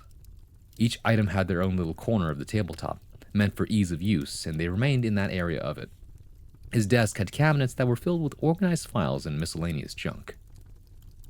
At a ripe 27 years of age, Jonas was well built, standing around 5'10" with short hair colored a jet black.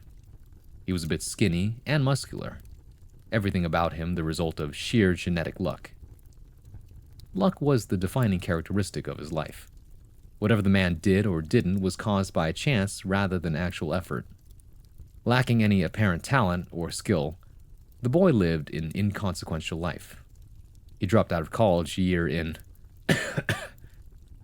after realizing it'd require hard work, bouncing between jobs to support a cheap one-bedroom apartment for himself. Jonas didn't have friends, never bothering to go out and socialize beyond the commute to work. Morning began with a generic brand cereal alone, and ended with a microwave dinner alone. A pathetic life, though it was his at least. That was the answer he gave whenever someone asked him why he stayed in such an existence. He didn't hate Martley. They were more a constant and mild annoyance that the younger man had to endure almost every day of the week, but the job paid well, which was reason enough for him to stay. Enough money that Jonas played the role of security guard like his life depended on it, staring at their wall of screens religiously, taking notes on everything and anything that would appear odd, thousands of notes accumulating over the course of years. To be exact, the 4 years which these two men had been hired because the scientists they worked under moved into this facility around the same time. The building was an old warehouse, retrofitted into a lab that could hold their invention, a device the guards had watched grow every day through static. Jonas wasn't the smartest yet. He had been fascinated by the development of this machine, a curiosity born from overheard conversations and the boasting of those men in lab coats. Whenever a chance arose, the security guard would question them about almost everything he could think of, getting denied answers more often than not. The construction Martley and Jonas were meant to guard was as much a mystery to them as it was to the people writing newspaper headlines. They were only given the necessary info to make sure nothing wrong happened, which was enough for one of them, but it drove Jonas mad for some reason he couldn't pin down. A mix of stubbornness and curiosity. Either way, he studied their work as he watched. Radio check. Hugo Martley, do you read? Over. A voice boomed from Martley's desk, followed by static jolting the two men from their own absent-minded thoughts. The elder of them pushed aside trash to uncover the source, his radio. Grabbing it with one hand and an ashtray hidden with the other, cigarette being extinguished in seconds. Read you loud and clear. Here. The camera's set. The demonstration's about to begin in 7 minutes. Run through them, report any anomalies. Over. The voice continued, garbled by the radio's poor quality microphones. Affirmative, and will do, he replied, looking up at the screens, a majority of which were shut off, a problem he solved with a few button clicks. Each screen flicked on one by one, booting into the logo of some obscure security company before fading into the camera feed. There was a camera for every room in the building, and a few littered the outside, where the two men's sets combined an in-depth image of the location was offered. There were people in all the cameras. News anchors and general public flooded the outside in an attempt to witness history. The main room was crammed with reporters, and men in lab coats who were talking to the crowd, explaining the science in best layman terms they could think, while additional people interacted with a thing that took up most of the room. Their invention that would predict the future. A giant wall of machinery that spanned the length and height of the building. It was fused into the building's structure to offer it better support. Thousands of screens scattered its exposed surface, each with tens of keyboards and dials. Catwalks streaked around the machine to access every last one. All the paths had scientists scurrying across them. Even the mechanical beasts inside were filled with people. The thing was filled with maintenance vents that could fit the largest men, be it crouching, but that didn't stop their work. These tunnels went in their own directions through the contraption, intersecting occasionally to form a marvel of labyrinthian technological development. The cameras offered the guards a snapshot into the magic being done, as the scientists typed away on keyboards in those tight compartments. Jonas typed something into his keyboard, grabbing his microphone and pressing a large red button on it. MV-14, are you ready? We will be beginning the demonstration in 5 minutes. And as the guard turned his head to the screen labeled MV-14, the two, maybe three people seen in it, looked into the camera that was capturing them, hands stretched out with a thumbs up. A meek voice escaping the speaker responded, "Ready here, sir." He then proceeded to do this exact routine with MV-15, MV-16, and onwards, ending on MV-29. While Martley did the prior cameras with the same song and dance, grabbing his radio as he finished his last check-in. "You read me? Stand by. Go ahead. Everyone is ready. The cameras are ready. We are ready to start the demonstration. Can't wait to see y'all make history. Don't forget your old security men when the papers start crediting everyone," he said sarcastically, seeing if he can goad some form of reaction from the person holding the other radio. "Roger, we will be starting in about a minute. Over and out," they replied. Marley couldn't tell who was behind it. The static made identifying features unrecognizable, but he lived long enough to tell it was one of the scientists. All their voices contained a certain coldness to them that could only be birthed by a decade of post-secondary education and several 100,000 in student loans. The old man knew a lot of things, gained from experiencing far too many things over his life. The most invaluable was how to tell when somebody's trying to play him for a fool. That's why he didn't trust whatever these researchers were supposedly developing. He wasn't religious, however. Something deep in Martley knew that this idea of making a computer that could read the future was impossible. Nothing was certain besides death and taxes. Everything else about tomorrow was yet to be written. Though they didn't even call it a computer. It was some strange acronym he couldn't remember, which made sense. It was a glorified fortune-teller machine he'd seen at the fair, with it being just as much of a scam here. His doubt was also the reason he thought they all secretly hated him. It must have been annoying to have their greatest skeptic insulting them almost 24/7. Martley assumed they didn't fire him after the first year because they wanted to prove him laugh in his face if they succeeded. Something he couldn't wait to be seen because the show was about to begin. From the main floor cameras, the two men watched as everything went silent for a second. One man walked out of a mass of professional outfits, a tall fellow in a lab coat whose only identifiable feature was his bald head. He approached the device's largest screen. It was dug into the wall maybe a foot and rose above even him by 2, with a console that rested at the researcher's hip in terms of height. He turned around before exclaiming to the people in a relatively high-pitched, bravado-filled voice, "Welcome, ladies and gentlemen! As you know by now, my name is Isaiah Warren, the lead researcher of this team. And I'm here today to tell you the future of man. In the most literal sense, we have discovered what fate has written for existence. With our machine, the QPPDP, or as we've come to colloquially call it, Delphi, we can determine everything that has and will happen in the universe down to the very atom. Which is a bold claim, I know you're all thinking. This must be impossible, or Professor Warren, I just can't believe you. So, we're gonna run a demonstration that I know will convince you all. With that declaration, he twirled back to the console, whispering something that echoed throughout the radio system to the two people trapped in the security office. Begin the demonstration. As those words left his lips, the sounds of shifting machinery followed. First came a hum that pierced through every wall in the building. Then the roar of 1 billion electrodes buzzing with life. Finally, the sound of 1 million gears gnashing against one another announced that their creation was awake. The cacophony was deafening as it ran on for 10 minutes before coming to a sudden halt when the central screen flickered on. It was blank, devoid of anything but a consistent pale green background. I apologize. I should have recommended covering your ears for that. The nature of Delphi's complexity means she isn't the quietest.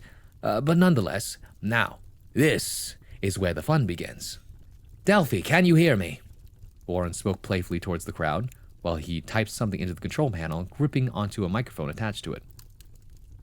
Yes, Professor, how may I help you today? A feminine voice responded. It was an artificial femininity, far too stilted to be human, but slightly too fluid to be an average text-to-speech. Probably a self-made replication from a woman in the team. The words blurred out of speakers across the contraption's face. I have a question for you. Can you tell me what's gonna happen within the next 24 hours? Specifically, focus on any famous people that will die. The real important ones especially. Yes, excuse me, this may take some time, Professor.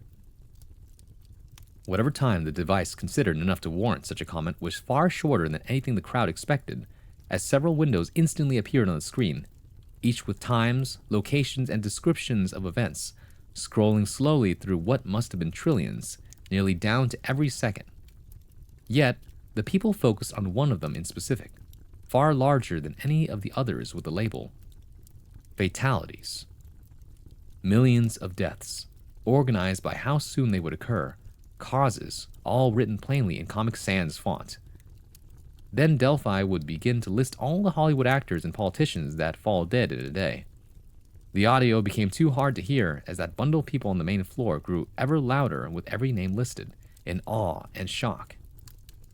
At least it was all practically unintelligible through the camera speakers. Once Delphi's list finished, the bald scientist faced the crowd again. Now, Delphi, how will we be able to determine whether your visions are truthful? How can we tell that anybody on this list has died? He said loudly so that the machine behind would hear his words. Professor Warren, one individual in my calculations is in fact within this room today. Rundler L. Bartler, age 72, height 215 centimeters, weight 250 kilograms, race black. He is wearing a dark gray suit with a red polka dot tie. He works as a news anchor and will die in 5 minutes of sudden cardiac arrest. This should prove the reliability of my processing, the device declared in its stilted monotone voice. How unfortunate to hear. Somebody should call the ambulance, or maybe the morgue. He attempted to feign some care, but hints of mocking seeped into every word Warren said. Naturally, the mass reacted in horror, for in fact, there was a man named Rundler L. Bartler somewhere in the crowd. He was one of the nation's most popular news hosts of the year, making his attendance to this event a given. Upon hearing about his impending doom, the giant man made his presence known by rushing to the front of the crowd. His age did not impede his speed nor endurance. Mr. Bartler was an intimidating person, mostly due to his size, which he took full advantage of, forcing his way onto the center stage with vague threats and an assertive presence before shifting to the role of lovable giant once he realized people were beginning to watch the channel for his personality more than the news. Becoming a staple character in the collective consciousness was an effort that took him decades to achieve. It took him several marriages. It took his dignity, and so much more. He'd always joked he'd work until he dropped dead on live television. But now this hunk of metal and circuits said his end would come in some dank warehouse surrounded by a bunch of idiotic men who believed its nonsense. And this scientist is treating it like nothing. Bartler wouldn't just stand around and see what happens. So he approached Warren, towering over the other man, who slowly raised his head until both of their eyes met. I think we can all congratulate you on such an outstanding performance, but I think this is getting a little ridiculous. I had my annual checkup yesterday and a perfect bill of health. It's impossible for me to just die all of a sudden. This little doohickey of yours sure is something, but I think it's got some things wrong, my friend. Might need to take it back to the shop. Bartler's words were nonchalant and clearly meant to discredit the researcher's work. His deep, bellowing voice enhanced those words, echoing them throughout the room, which forced the dozens of other people into silence, their attention drawn to the confrontation in front of them. I think not, my friend. We've Delphi here 100 times over, and I promise you, she's not wrong. I know this must be painful to hear. I know you've had a splendid career, Mr. Bartler. Sadly, time is crueler than anything we can comprehend. The news anchor's facade of calmness broke in an instant at the professor's slightest resistance to him. God damn it, listen here, you little shit. I am Runtler Leroy Bartler. Don't play these fucking games with me. I know this is all some shitty trick, and I'm not gonna let you play with all our hearts like this. I got a family watching this, you know. You probably scared them half to death already. I know, it's really unfortunate what's about to happen in a minute, Warren responded coldly. Aren't you a tough egg to crack? Maybe a few less teeth would make you admit the truth. Tall Man's anger was at an apex, and he'd get the professor to confess the charade, one way or another. Two hands gripped the collar of Warren's shirt, lifting him into the air. Martley jumped from his office chair when the confrontation began moving towards the door, as fast as possible.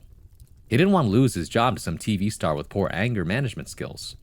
As he heaved that metal slab they called a door open, ready to book it some 4 flights of stairs, the older man turned around to see that his coworker was still sitting in that cheap office chair, eyes transfixed on the screens. Come on, Jonas. It's time for us to actually do our job for once. 5 minutes. The machine said that famous news guy would die in 5 minutes. I set a timer on my little phone, and there's only 20 seconds left on it. I don't think we're going to have to do anything soon. Jesus Christ, man, we ain't got the time. Baldy is going to get his ass handed to him if we don't get going. Just wait. Trust me. There's 10 more seconds left. It's not like you're going to make it down to the main floor in time to stop it anyways. Jonas looked at Martley for half a second while saying that before going back to the main floor camera feed. There was some truth to that statement, and the way Jonas stayed dedicated to watching the showcase stoked the old security guard's curiosity. So his rush stopped as soon as it started.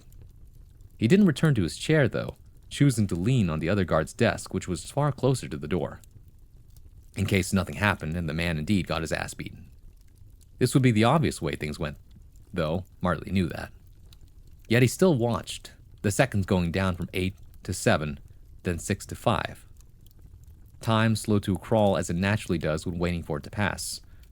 On the main floor, Mr. Bartler still held the researcher in his grasp, demanding answers that he assumed existed. Mr. Warren, I'll give you one more chance. Now, admit that this is all bullshit you computer nerds made like I know it is. At this point, the man was yelling at a wall as his enemy had chosen silence. Jonas's timer continued to march onwards from 5 to 4, then 3 to 1, then 3 to 2, and then 1. Oh, now you choose to shut up. I'll make you speak then, you son of a... And finally, 0. Bartler collapsed to the ground, falling onto his back. The scientist fell on his ass in front of the giant, wiping his clothes of any dirt as he stood up. Silence emanated throughout the room as he stared at the old black man, whose body laid still on the warehouse's concrete flooring, eyelids open and eyeballs lax in their sockets. Everyone in the room knew it, but Warren would still move to take his pulse, only to simply declare, "He doesn't have a pulse. Somebody call an ambulance." Some of his research team would quickly appear to move the body away and use an AED on it until paramedics arrived. Runtler L. Bartler would officially be declared dead a few hours later in some overpacked emergency room, but the world already knew when he died. Holy shit, the two guards muttered faintly under their breaths. Jonas's phone blared in the background, its timer having reached 0 not a moment before, and not a moment after Bartler gave his final breath. Neither gave it any mind, though. Such a minor noise was nothing in comparison to what had been witnessed. They were both stunned like anyone would, thoughts racing around their skulls to process all that it meant, and didn't. Martley seemingly came to his own conclusions far faster than his fellow spectator, sprinting out the door and down the hall towards the action as he previously intended. Jonas remained seated, lost in contemplation. Their office was located on the warehouse's 3rd floor, far from the laboratories, at the very end of a hallway that spanned the location's length and was solely linked to the scientific world by a spiral staircase. The stairs were an old rusting metal that groaned under the rapid footsteps Martley made, threatening to break under his weight. They went downward for seemingly miles until it ended on a hardwood-covered ground floor. This a part of the friendly facade that comprised the far less industrial entrance room. All of its details were hidden by a flood of people trying to push their way through the double doors that divided the area from the lab and separated the scientist's work from the world's gaze. Of course, there were other ways to get where he needed to, though, unlocking a door that had staff only boldly labeled on it. A corridor filled with equipment that split off into a dozen rooms, holding more computers than they could ever possibly hold people. The 7th door on the right opened directly to the main room where the professor stood leaning on his machine, explaining more scientific gibberish. While the crowd was silent, watching and listening from a distance as the man talked for eternity. Perhaps out of terror or morbid confirmation that this device spoke the truth, likely a mix of both. Martley stood in the doorway and surveyed the room. Nothing was overtly wrong, but the air remained tense as he chose to sulk back from whence he came, listening through the closed door in case something else would go sour, lighting another cigarette to pass the time and allow him to further reflect on these events. 45 minutes passed, and the event was over. That same confident voice slithered through the doors and into his ears.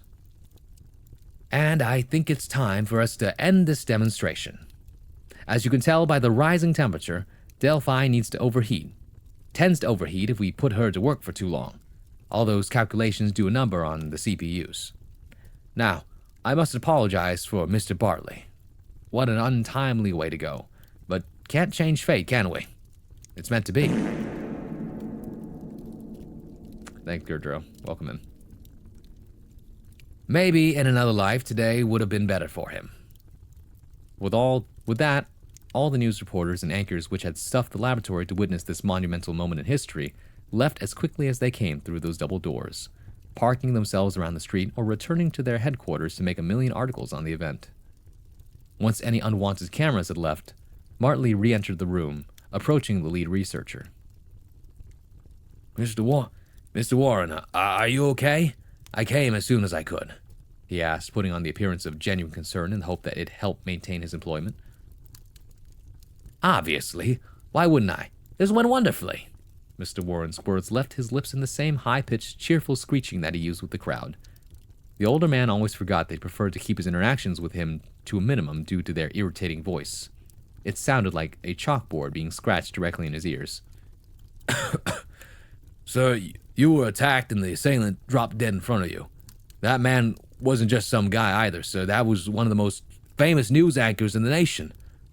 Aren't you worried about the potential lawsuits? This was on goddamn live national television, for Pete's sake. No, not really. This was all according to the plan. I knew this was going to happen. I was actually grateful when I learned this was going to be how it went. Made all the preparations so much easier. I still don't understand why you'd come down here, though.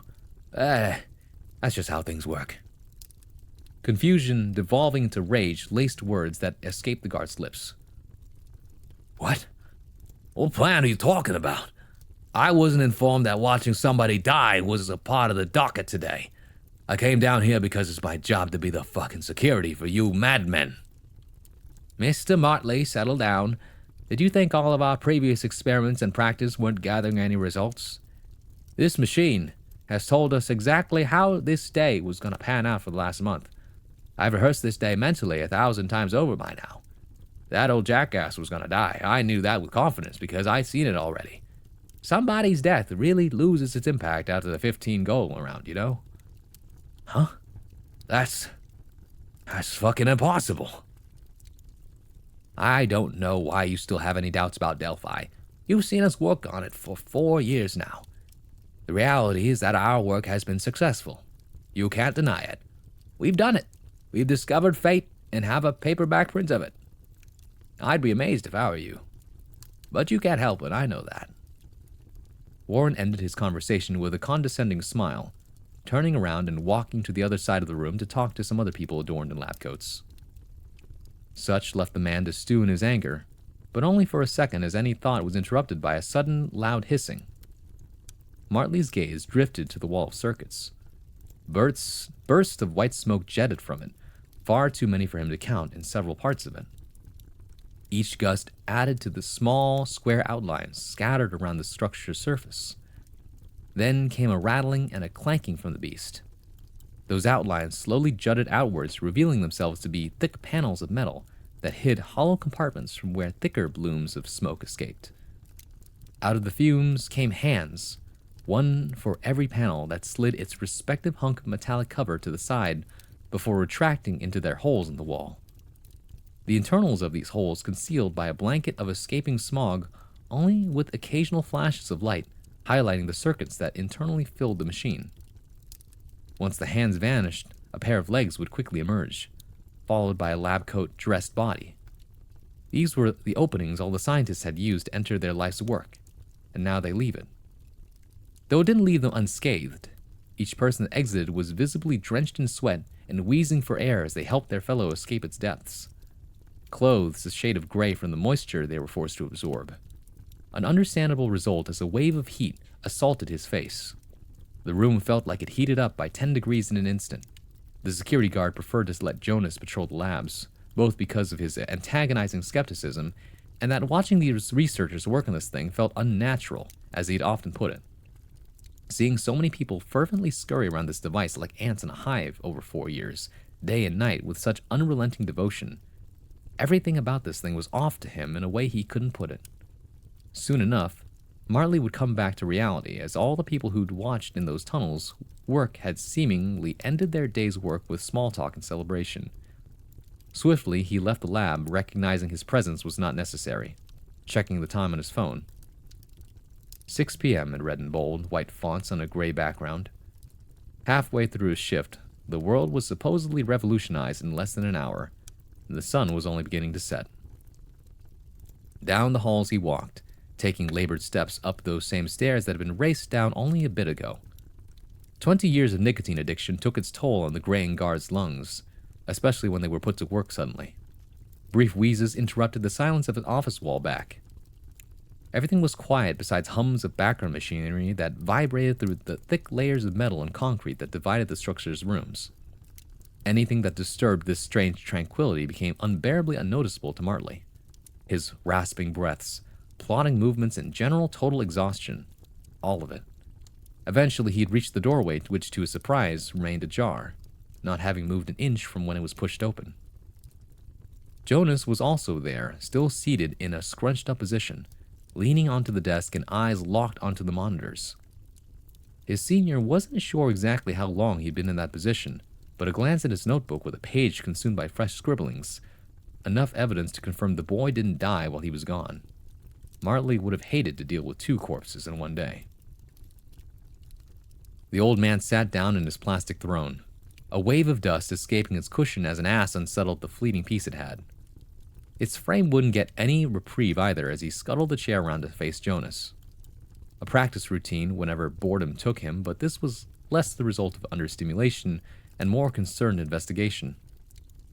The young man hadn't moved an inch since Martley arrived, except for one thing. His eyes. They were trembling in their sockets as he was trapped in a 100-yard glare on the screen. It was a subtle fear that radiated from his mug. Compared to his common expressions of contempt or unreadable blankness, this was different. A genuine concern not hidden under cynicism. Marley didn't even know Jonas had the ability to feel more than constant anger in the 4 years they'd worked together. He had to do something. "Want a smoke?" he said casually, hand outstretched with a half-empty carton of tobacco locked in his firm grasp. A turn of Jonas's head and the sudden disgust plastered on it implied the efficacy of this sudden gesture seemed to break the trance he'd been locked into. The other man passively shoved the carton out of his way. "You know I hate that stuff."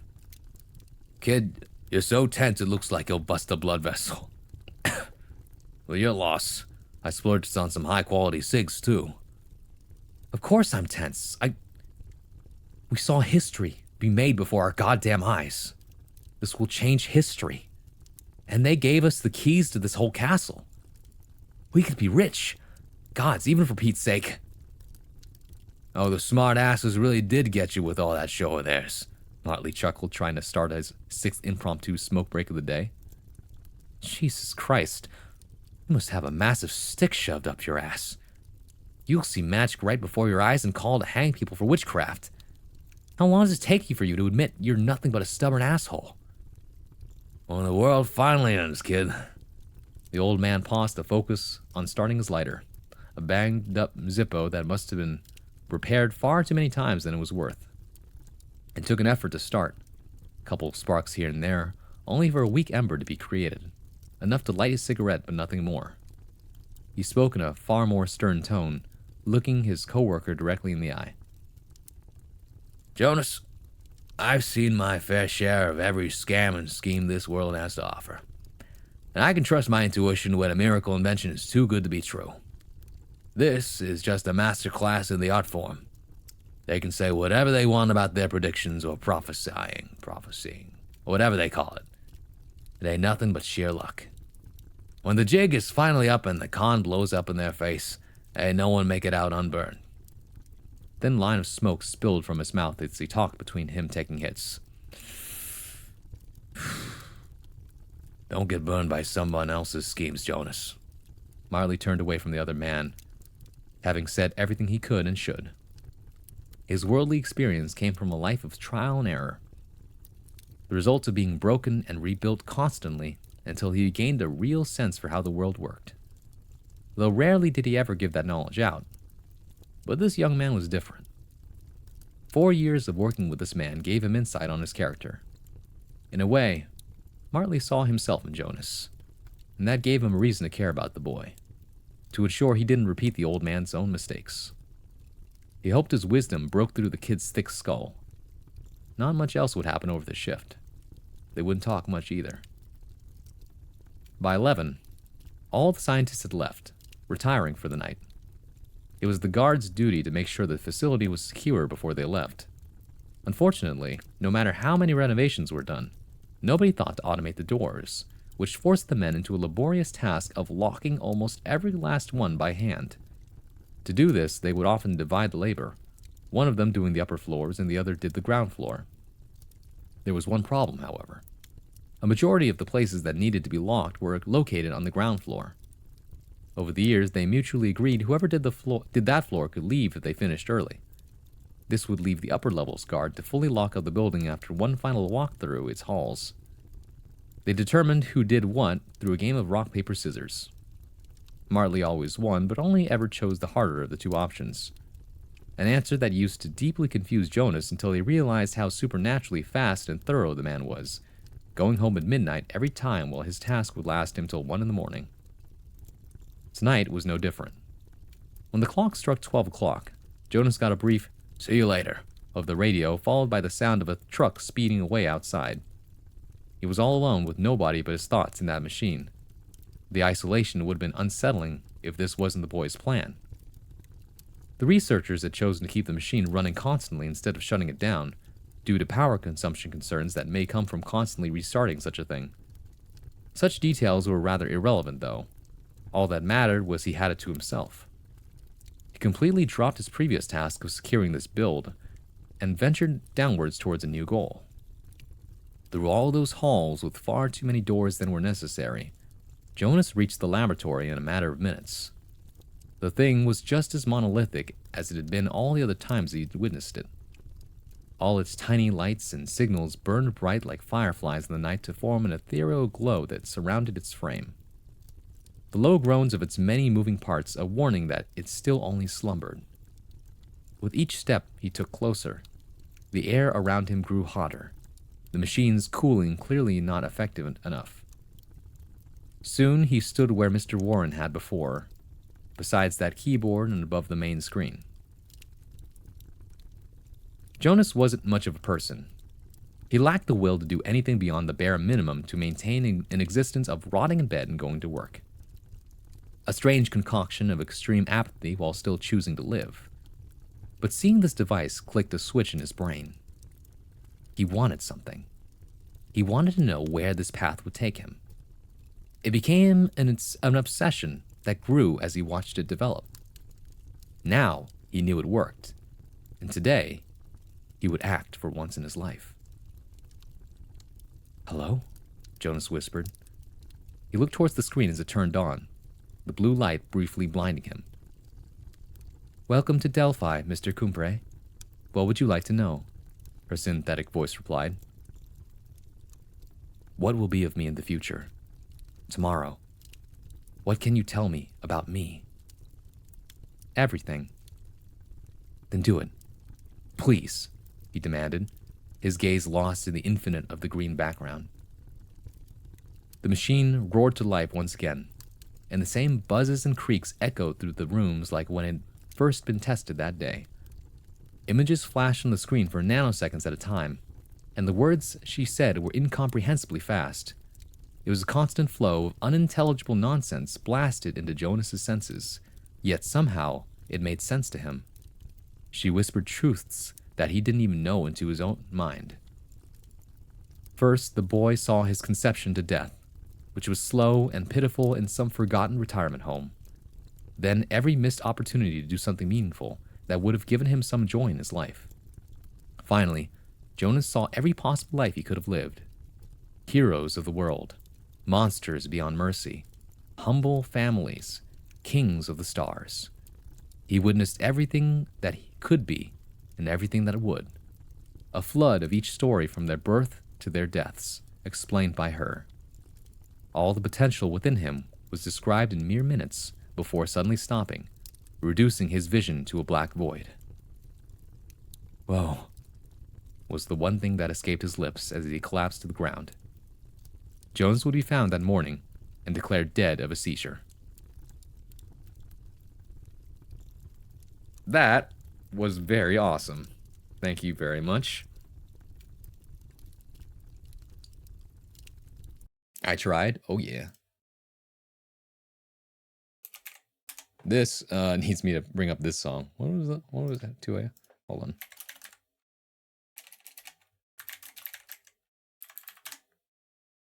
I believe it's this song. Could be wrong. No, actually, probably 4 a.m. I think about it.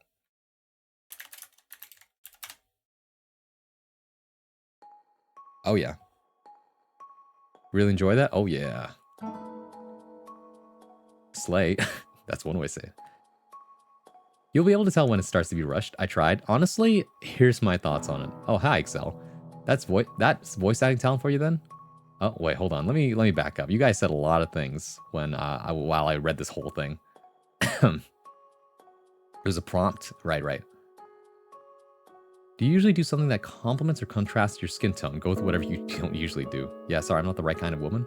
Huh? I need help picking out my nails, my nail color, and taking suggestions from the peanut gallery. Oh, I see. SD, I think? Honestly, having a hard time reading this. You are a peacemaker, but you're results-oriented and want to get shit done in a way that works well for most. Interesting. I say this tracks. I do like getting things done. Yeah. The snark. I'm CD, very detailed, results-oriented, and demanding. Drops another rock on my head? Whoa. Golden bronze? Whoa. Definitely results-oriented peacekeeper, or peacemaker who gets things done. Golden bronze is like pretty fast pair. Whoa. I see. I guess that would mean professionally speaking, those two work well then. It seems like this is a businessy kind of deal. I'm sensing some sarcasm here. There's zero sarcasm. Looks like empathy is not part of the profile. Fair enough. I'm getting Doctor Who vibes from this. Hope I am not too far off. Probably am. Braun the Swamp, what is your wisdom? A little bit a day goes a long way. Consistency will take you far. Probably I interact with more C's on a day-to-day basis. I had sci-fi ideas. I like the idea of Lapis's demon a lot. I'm actually not familiar with the concept. Oh, cool, I like sci-fi too. Since when is pushing 40 an old man? It depends on who you ask. 20th century? I mean, 40 was midlife back then. That's true. I like the idea of prophecies and determinism, so I like sci-fi.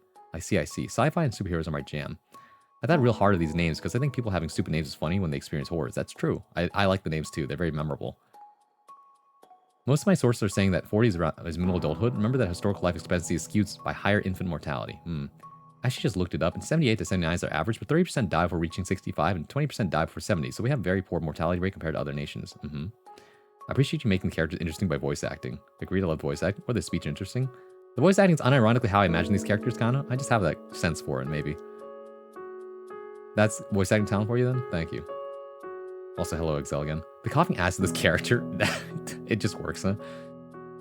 It was going to be larger. I wanted to go into the machine and find that the machine was powered by hundreds of living brains floating in stasis of blood pools using their theoretical power to calculate infinite realities. It was going to go more Lovecraft and kind of generate a lot more heat and claustrophobia. Two things actually about that. Number one, I think it's better that we don't know how the machine works. It adds to the mystery of it, and it also adds to just the overall feeling of this monolith of we don't understand how it works. Only the scientists do, and it's just as mysterious. It adds to it.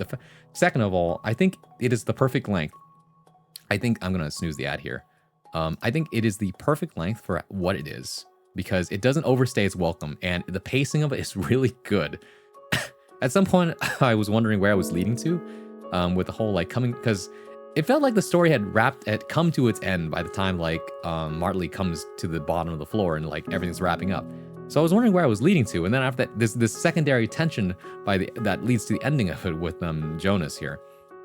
So I really did enjoy this. The characters are very compelling, realistic, and overall just very fun. As in, it's fun in the sense that like, wow, it really gave you food for thought. I'm very impressed with it. It definitely does what it sets out to do. My favorite part of this whole thing is the theme of determinism. Whether or not the repercussions of a machine that can tell the future is good or not. And the irony of it all is that, once again, does the self-fulfilling prophecy actually happen?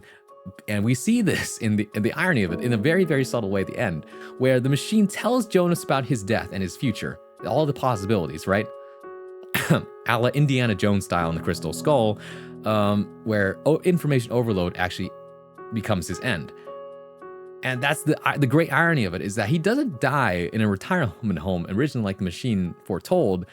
Rather, he dies right there because of the intervention of the machine, of his own meddling.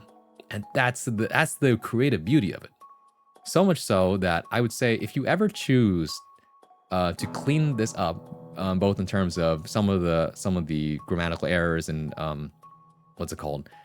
Mostly just grammatical errors here, comma splices, run-on sentences, etc. here and there.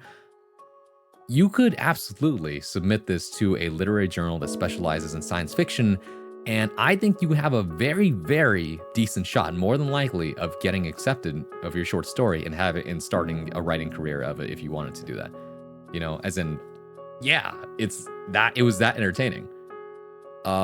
This is just my opinion, but considering me, I've gotten my poetry published in certain places just by submitting. You never know.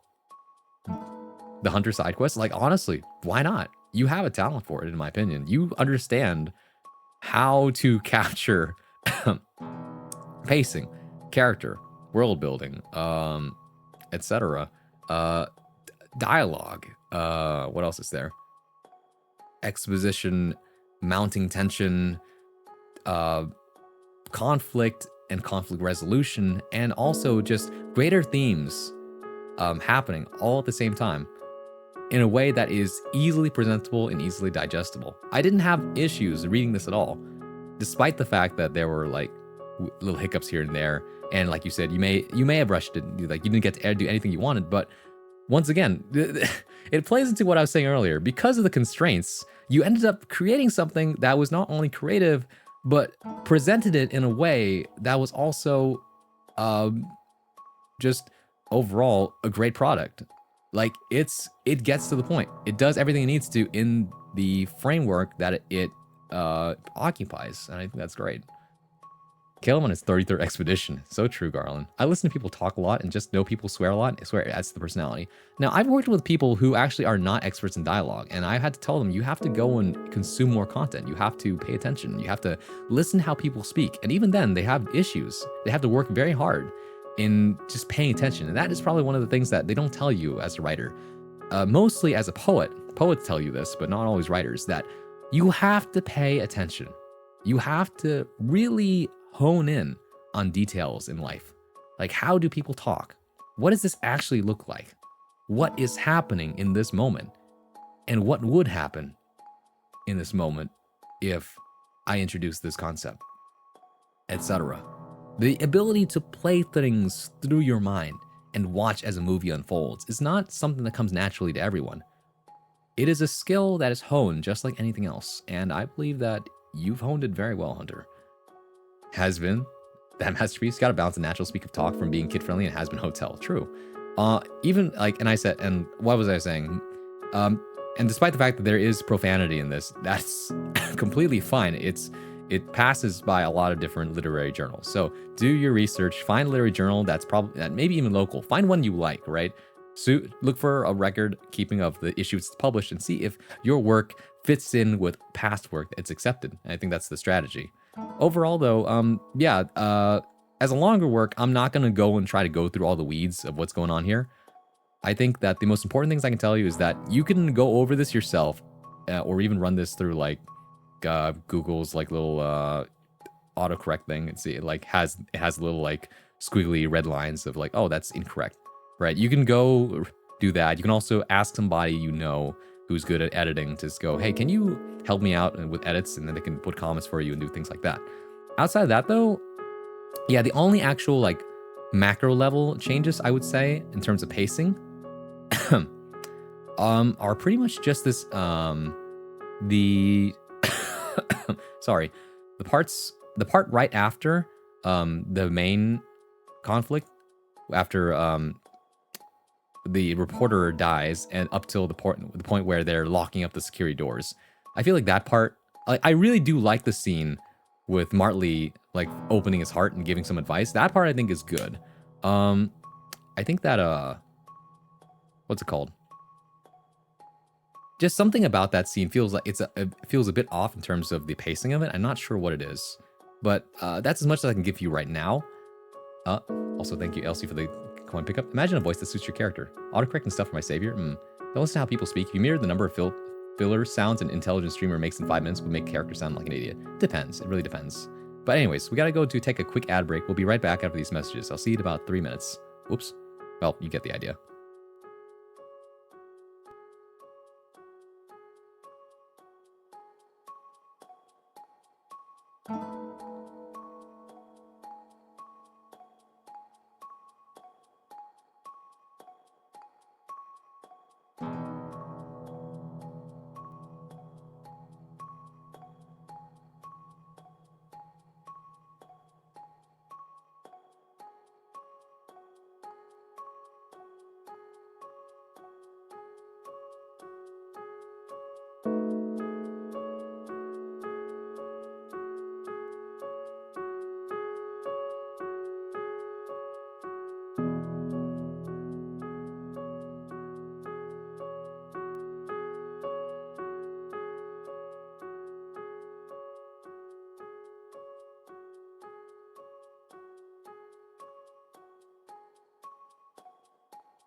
Welcome back. Hope you had a good ad break.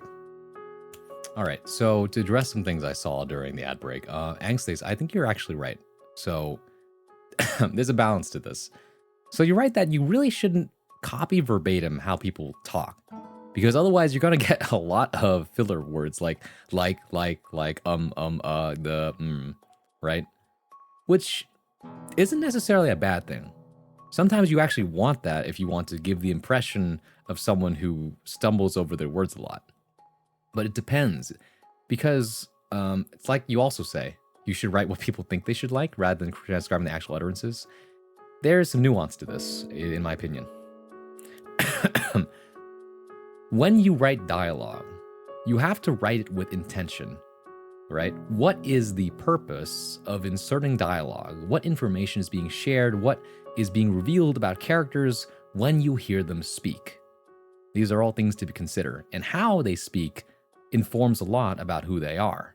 Like Hunter said, people who swear a lot gives them more realism because it tells you that they like to swear. People that like to swear tend to mean that they don't think very hard about what they say, right? And they don't mind getting down and dirty into business, right? That kind of thing. That's what it means. So what you're really doing when you are writing dialogue is creating a profile, as well as giving more information depending on what they're talking about. So when I say that you should pay attention to how people speak, what I really mean is, what can you learn about someone based on the way that they talk? And what is it about the way they talk that informs you about their personality? Things like that. Some people think I sound really smart, and why is that? It might be because I measure the way I speak, I don't stumble over my words a lot, and I always choose what to say very carefully. Things like that are the mark of someone who tends to be educated, etc. Whereas someone who stumbles over their words a lot, someone who fills in a lot of their sentences with filler words, like I said, like, the, which sometimes I'll do if I'm not thinking very hard. It's a natural, right? But it's these things that will inform you, sorry, of the way that people will naturally reveal themselves. So I think that's important to consider. I feel like I could have added a bit more to Marley having a one-sided bond with Jonas that would build up the connection, because I kind of tried to do that with him just being more playful than just rude. I like the way it already is. That's not really my issue. In fact, I didn't think it was all that unnatural. You already kind of alluded to it based on how much experience you gave what you were explaining about Marley near the beginning. You know, you explained what kind of man he is, what kind of right here, right? Where is it?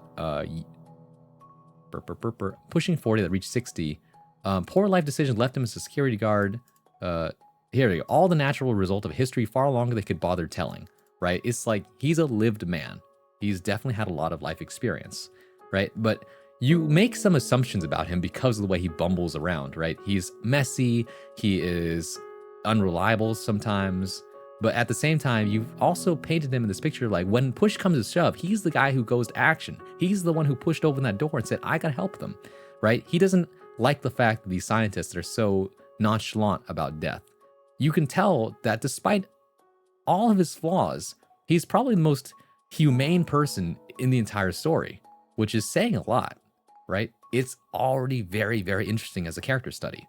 Whereas Jonas occupies the opposite. He doesn't have a lot of big urges. He simply goes where life takes him. He's, you know, very much, those kinds of people do exist. They don't really have a large ego. Rather, they just want to see where life takes them. But when they actually, you know, it reveals about themselves when, you know, we get to the end and you say, and we find out, like, despite the way he lives, Jonas actually does care about his life. and he's so curious, and he has that urge of greed as well, the possibilities that open up. He's human just like anybody else, but it takes a like reality shattering revelation in order to actually unveil that, which once again falls to that level of study in terms of humanity. How do you actually understand a character? It's really good. So to your point though, Hunter, you could I think it's good as it is. That's not really what I was getting at, but you know, it doesn't hurt if you want to throw in a little more interaction between the two, but I don't think it really needs it. That's not what I'm looking for. What am I thinking about? Where is that part here?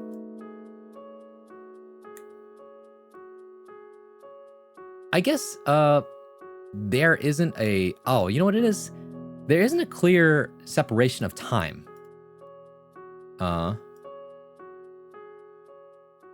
Maybe.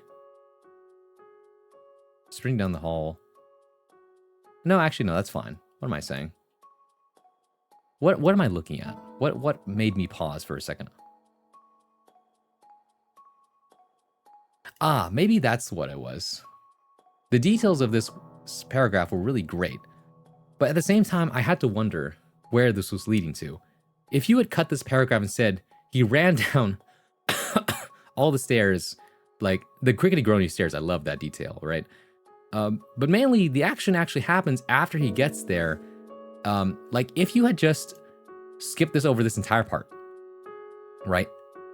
And you just said, Jones remained seated, lost in contemplation, and you skipped to this part. 45 minutes passed and the event was over. Or no, actually. Something about like how, you know, the event passed without any further interruption, etc., right? It would have probably read the same. And that's one of the brutal things to think about sometimes when you're cutting things down. Was this actually necessary? Despite how good this was written, how much I enjoyed it, did it actually need that? And that's one of the really like gut crunching decisions you have to make as a writer. Like, damn, I really like this, but did I really need this? That's a hard one. Forcing me to smoke outside was a mistake societally. Let's see here. You guys are saying things again. Like more playful than rude. A parental kind of teasing of sorts. Yeah, exactly. I mean, I just assumed he talked like that to everybody, but yeah. I love writing naturalistic dialogue. It leads to some terrible exchanges that I just revel in. True. Let's see here. Can we go to 2 a.m., please?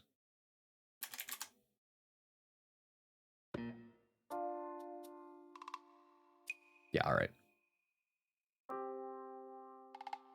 The dialogue needs to add to the character, exactly. We have a sort of filter when we're in conversation, seeking meaning rather than analyzing. Now, there's a quote I remember someone said that still sticks with me. A lot of people speak not to listen or not to understand, but to respond, right? Like, that kind of knee-jerk reaction is how most people talk, because they're not actually there a lot of the time to actually listen and understand you when you're talking, but rather they're there to say back whatever their thoughts are with not as much regard for what you're saying as they should be. That's not to put everyone under a blanket statement, but I do find this to be a true statement in many instances, which I always think is interesting. So as a rule of thumb, think about that for a second. Speak with the intent to listen and understand rather than with the intent to respond. And, you know, my characters swear because I swear like a sailor. Fair enough. People who talk in an ultra-pasteurized way can also add so many things that they also wear a fake plaster smile, the suggestion of facade and stuff. Exactly. You get that with the scientist fellow. What was his name? Warren, right? Yeah, Warren. Like many instances of he's here to play it up. He's rehearsed this. Like we find out he's rehearsed this for so long, and he's really here for the science of it all. You know, everything else around him means very little.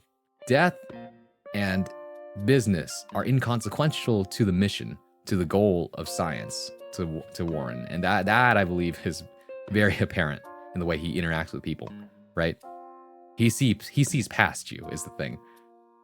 And I think it's very telling of his character, right? Everyone is so painfully human in this story, and I love it.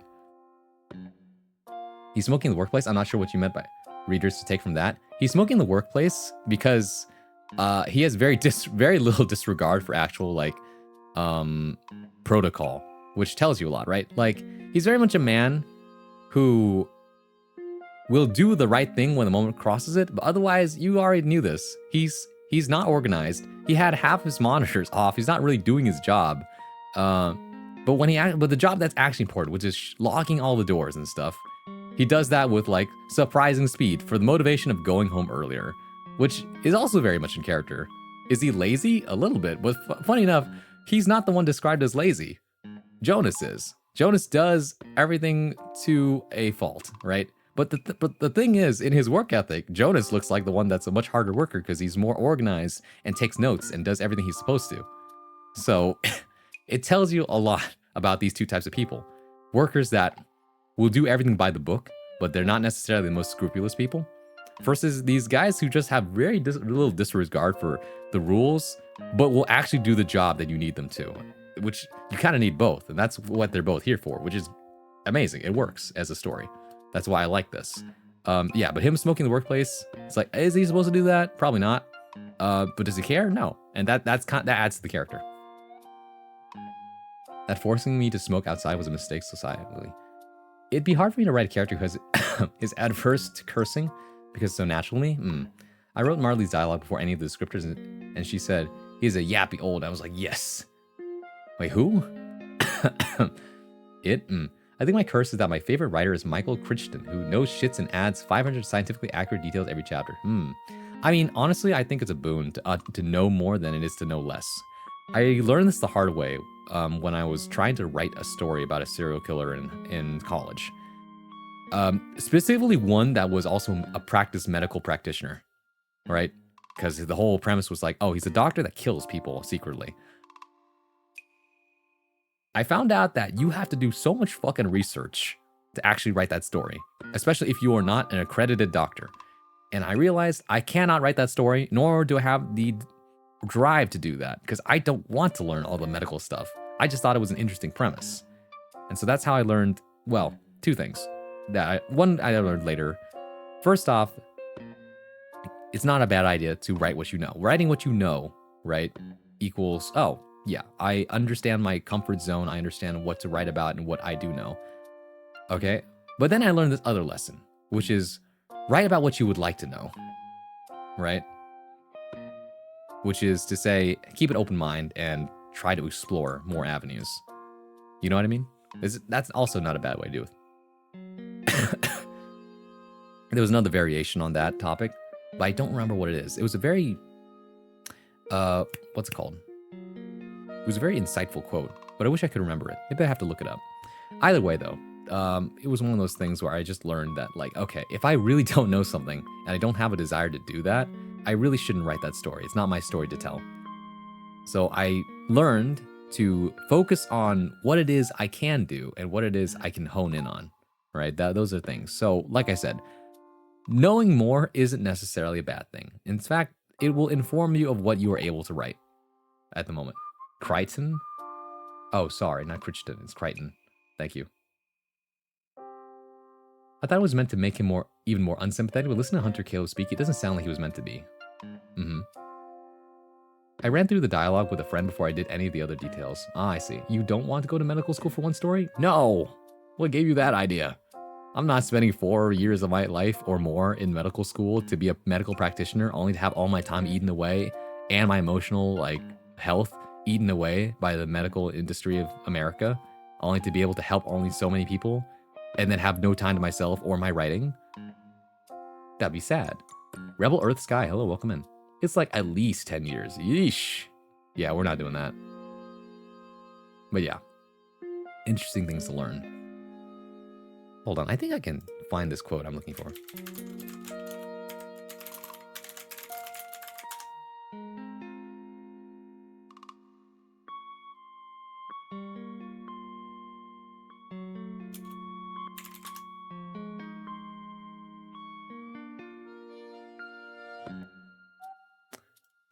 Let's see here.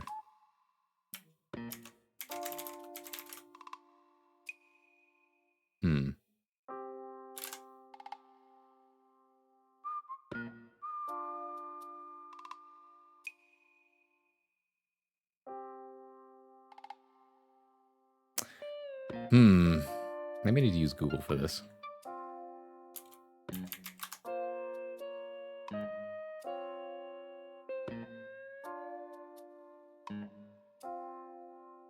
Let's see. Sometimes my genius is purposeful and accidental. Like I said, I rushed that ending and had to think of something. I mean, like I said, some of the best work comes from constraints. I know I've written some of my best work when I was on a time crunch and the deadline was approaching me. Something about having that deadline just run up against you creates some real amazing writing.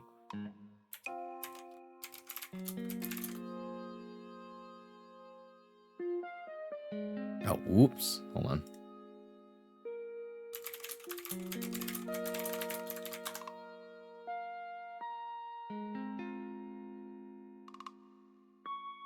Let's see.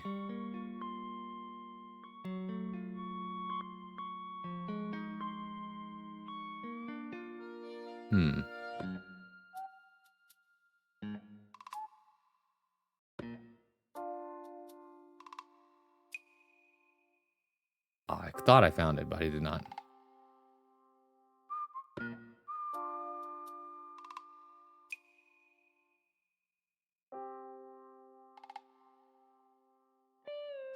Ah, well, I couldn't find it. Actually, I wonder, did I save it somewhere?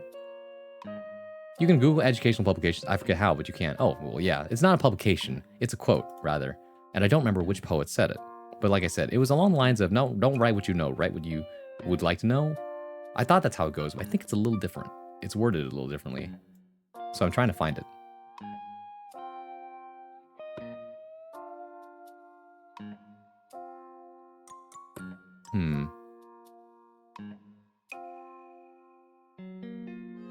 Not if it's fictional, especially high fantasy, that's true. Now, that being said, though, so since you're just coming in, I was talking about how back in college, I was trying to write a story about a serial killer who was also a medical practitioner, a surgeon, if you will. That didn't fly because of the fact that everything I wanted to write about, all the details of it, were stuff I didn't know. And when I actually tried to look up more research of it, I realized that I could not do this story justice without doing at least, like, several years of medical school. So, yeah. I like Lapris's demon as a concept. I'm glad I accidentally did the real ending I wanted, where it's kind of unsure if the machine actually did work or not. Yeah, exactly. It's so ambiguous. Run by me Lapis demon, by the way. I want to know the actual concept without Googling it from your words. One of the favorite parts I do about this is how I make Martley's always smoking like Sarge. It's a very good gag. I love it. And yet he's the one who lives longer, which is funny. Researching medical knowledge, I think you can look up medical treatises or publish these. Oh, of course you can. But that being said, it does take time and effort in order to have all that knowledge soak in, or use them as reference points. One of the favorite parts... Wait, no, I read that. The ash bird cast a spell of mending with Ku upon the wounded stranger, and just like magic, he arose. Oh, I mean, of course you could say that, but like I said, the context of it.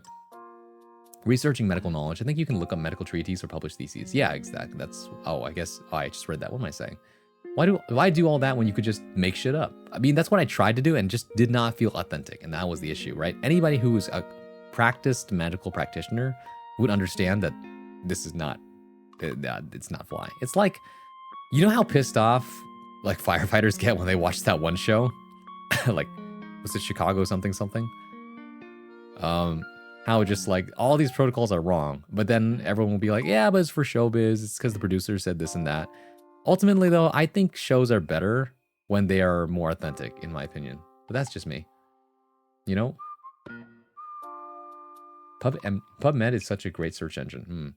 Lapis Demon, from my understanding, is a computer that generates a simulation that perfectly reflects reality. Ah, I see. Chicago Fire. Thank you, Grixt. I love how you knew exactly the thing I was talking about.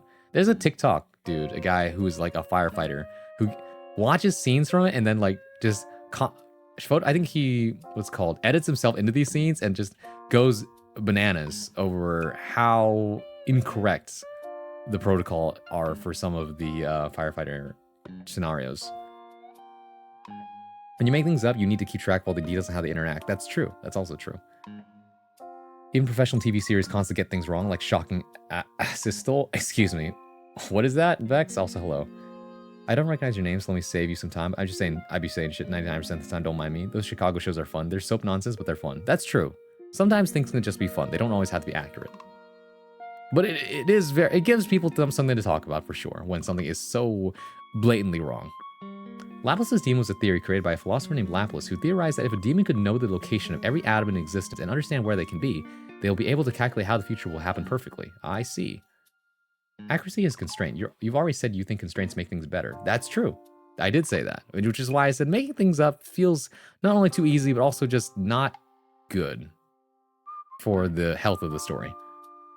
The idea was if a machine could do that, it predict the future and past. Exactly, yeah. Okay. If only I could find the quote I'm thinking of.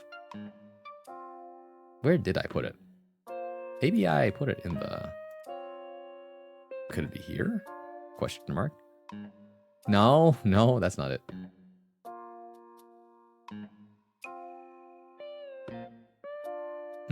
Well, that's too bad. I kind of want to go on a Google search for it.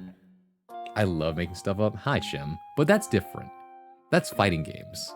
People in fighting games love to make shit up because misinformation benefits you in this case, which is evil and fucked up, but very funny because it's technically harmless at the end of the day. Chicago Fire was the only one that didn't give me as much anxiety as the others. I get you. Couldn't it guess where every other particle could have been? Couldn't it also predict potential alternate timelines? Maybe. That was so good though. And that was how I fit this into them in another life. Yeah. Shit grossed me the fuck out. It was, I mean, the concept of it is an all-knowing computer, right? And that's the main villain of the story. Isn't the scientist? It isn't anything else. It's the unknowable, right? That's the thing. And this is why what you've written is very effective science fiction, in that the horror of the story is the concept of the unknowable once again, right? Because people fear what they don't understand. And people do fear things that will cause them death. But those are two different things. Because fear of the unknown usually leads to death. Most fears all stem from death because mortality is a thing, right? If you don't fear the unknown, then usually you don't fear most things. But the average human being, when faced with things they do not understand, will enter fight or flight, right? Or some morbid curiosity that will end up killing them, as they say about the cat. Right? In this case, eldritch horror type deal. You flew too close to the sun, Icarus. Melted your wings and all that. But we as the observers, right, who read the story, we don't understand how the machine works. We can only speculate based on what we see, in that this machine seems to be able to tell the future. And we can all, well, was it a fluke? Is Martley right? Was it just lucky? And then we see by the very end, we have to once again interpret it. Was the machine wrong, or was it like a fluke? Right? The way that Jonas dies at the end. The ambiguity of it is what is a beautiful ending, and is so in theme for the story. Especially given the actual title of the story is Laplace's Machine rather than Laplace's Demon. I also named it Delphi as a reference to the Oracle of Delphi and a prophesy. Exactly. That one's good. That one is very much in line with what a scientist would say. It's like, well, we named it this because it's Oracle. Let's see. Making things up is hard flipping work. You can't fact check your imagination with basic web search. That's true. But you can, however, keep track of your imagination with notes, which is why world building is such a fun but tedious thing to do. I salute you, world builders, and your ability to keep track of all the reality systems that you do, especially you people who have magic systems in place. I don't know how Brandon Sanderson does it all the time. It's probably because he's practiced and is very, very good at it, etc. And many others people, like, shout outs to Tolkien as well. I don't know how the hell you do it. My favorite thing that TV shows do is having someone intubated with a nasal cannula in or on life support with a simple mask. Oh, I see. True that. In high fantasy world, medical knowledge is whatever you want it to be. The serial killer severed the life essence channel in the body of the noble knight, and then reconnected the lifeline to bring the hero back to life, just taunt them about he would never save the princess. I mean, you're right. That being said, I didn't want to write high fantasy. So your point stands, but it's also adjacent to what we're actually talking about. So yes, you're right. You can make up anything you want if you wanted to be serial killer in a magic fantasy setting. That is one way you could do it. Keeping your eternal logic of made up shit consistent is harder than it seems. True. All I can look up is story structure, not if a certain structure would work in my fiction. All you can do, I see. Which is hilarious because I'm really thinking on trying to get into super insane MD PhD program. That's true. Aren't you trying to do some like insane academic shit? Double majoring and all that? That's hell hard work, but not every branch of that path involves gross stuff. But I guess it depends on what specifically you had in mind. I believe in you though. Dude, Brando Sanderson is insane, but I love him. A lot of people do, for that reason. Back in 1983, Delphi was the consumer-facing online experience, along with a few other silos. You and I see. I hope the imagery I tried to depict was good. I like thoughts of people kind of being just a piece of bigger being. It doesn't end where I'm working on going doesn't involve gross stuff. I see. The infinite number of scientists like ants. Yeah, ants. I literally like that idea of like all these scientists just crawling in and out of the machine and just being all faceless drones in the crowd. It's really, really good, right? And even then, the Warren acts as like the head of the researchers, and even then it feels like part of a mob or a hive rather than an individual. It's crazy how well you managed to get that across. Yes, I am Bronium. I am crazy. Thank you. Okay. Much luck to you though, and much love. What was I gonna say though? Oh, right, your imagery as well. I actually very much liked the bare minimum that you get. A lot of people get hung up on like, how do I make sure that my character, people know what my characters look like. Sometimes you don't. Sometimes you just need to people to understand this is a man and this is what the man dresses like, and that's it, right? You can imagine him as anything you want.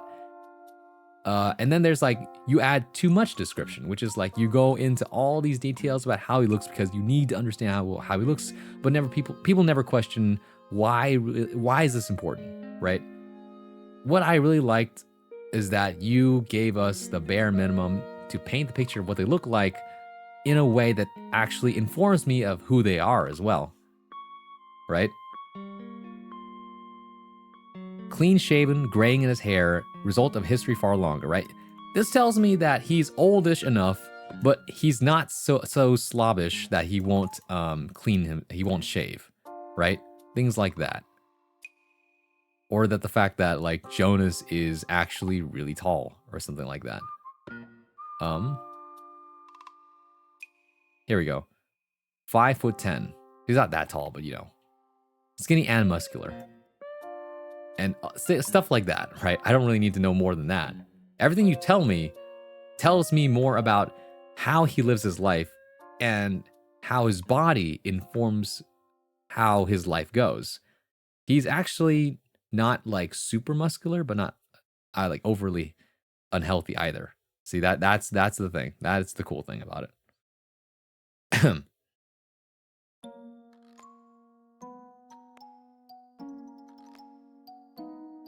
I think the snark I included also was a nice little hint at what he already knew. Exactly. Like the mockingness of the tone. It's just like, he doesn't really mean it. He's just here to put on a show. You know? That's why he's it paints that stereotype of the scientist being the unfeeling one, right? Which isn't a bad thing. It works for this setting in particular. Most medical professionals know that there will be inaccurate representations of what is appropriate in specific situations. We mostly ignore it. It's not really a big deal. It's honestly fun to see the creativity sometimes. That's true. Because if we tried to be accurate in every single fictional media we ever made, it would sometimes be painfully too close to life or just too boring. So sometimes we do need to spruce it up a little bit, a little pizzazz, as they say in the business. That's not to say to completely lie, but to shave off the edges a little bit here and there. To be able to say like, okay, all this stuff about medicine is unglamorous, so we don't need to go into that. The audience doesn't need to understand what like this pill does. They just need to know, or they don't need to know what it's called and how it works. They just need to know what it does, right? So they'll just have a character say, this pill will solve the problem. Stuff like that. It's always made with the audience in mind, usually. But if your audience was nothing but medical professionals, then they might have a thing to say about that. A medical professional on their day off, however, is an entirely different beast. That one's like, I know they're wrong, but I couldn't bring myself to care. Pythia might be more specific to the Oracle while avoiding the association with the online service. I see.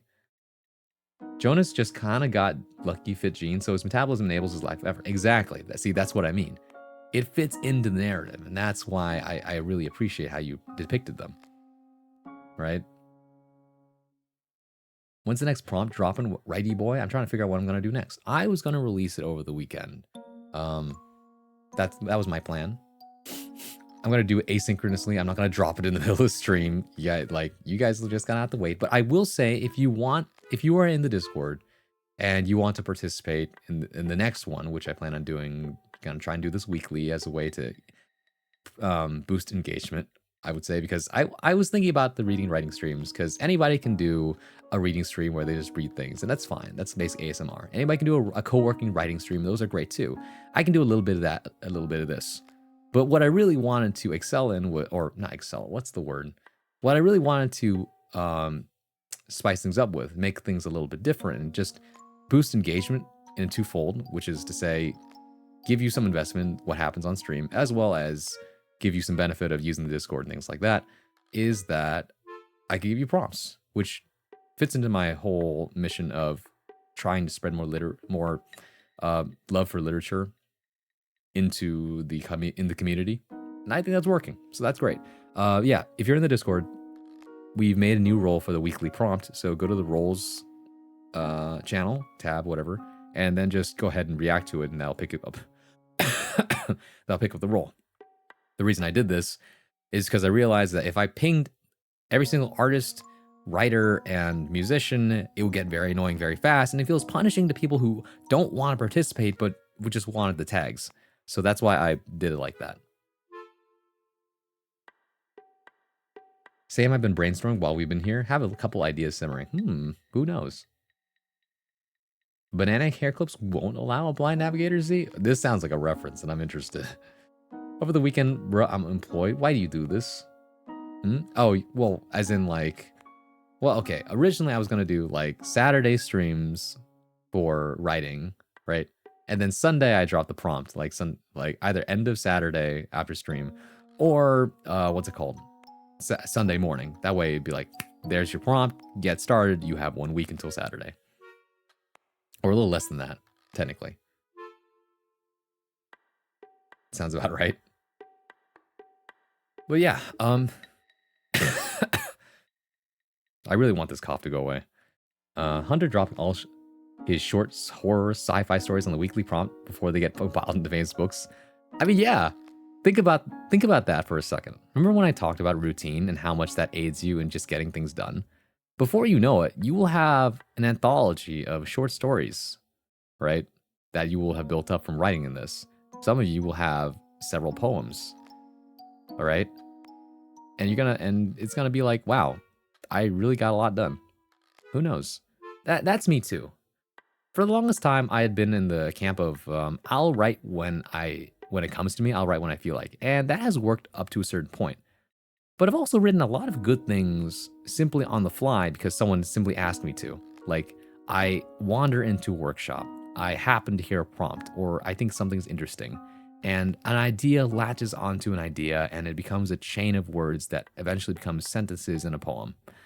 Things like that happen, right? The iconic visor worn by Geordi LaForge in Star Trek: The Next Generation, which was directly inspired by a simple drugstore banana hair clip that prop designer Mike Okuda saw and adapted for the show, creating a retro-futuristic look that became synonymous with the character and the 80s and 90s trend of banana clips. You think we should bring banana clips back? I think they were kind of cool, huh? But yeah. Well, thank you so much for everybody who shared this week. I really appreciated it. Sorry for the long wait, though. Ah! Why would you do that? I was so confused with all this talk of banana clips for a second. Well, there's your explanation. It was definitely an inside joke, though, for sure. But yeah, I really appreciated this. I had a lot of fun. Thank you for giving me things to...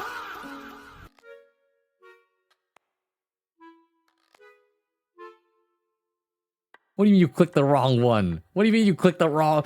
Oh... What do you mean you clicked the wrong one? Look at you! What are you talking about? Never mind. You've set off a chain reaction. I clicked the right one? Yes, I know you did. I was trying to do head pat. Is it that close to each other? Hold on a second. Where's head pat? Head pat is here. What do you... They're apart from each other. There is at least one other channel redeem in between them. How did that happen? Does it look different on mobile? Either way. Oh, great. Everything's on fire now. I'll redeem head pat. On my screen is right above Jade. Okay. He cast head pat. Angstace, you petted the bird instead. Ah! Why? This is gonna birth such fun content symbiosis where we make content for Braun and Braun gives out work a viewer basis. True. It's see? Genius idea, isn't it? Stop that. Oops. What do you mean, oops?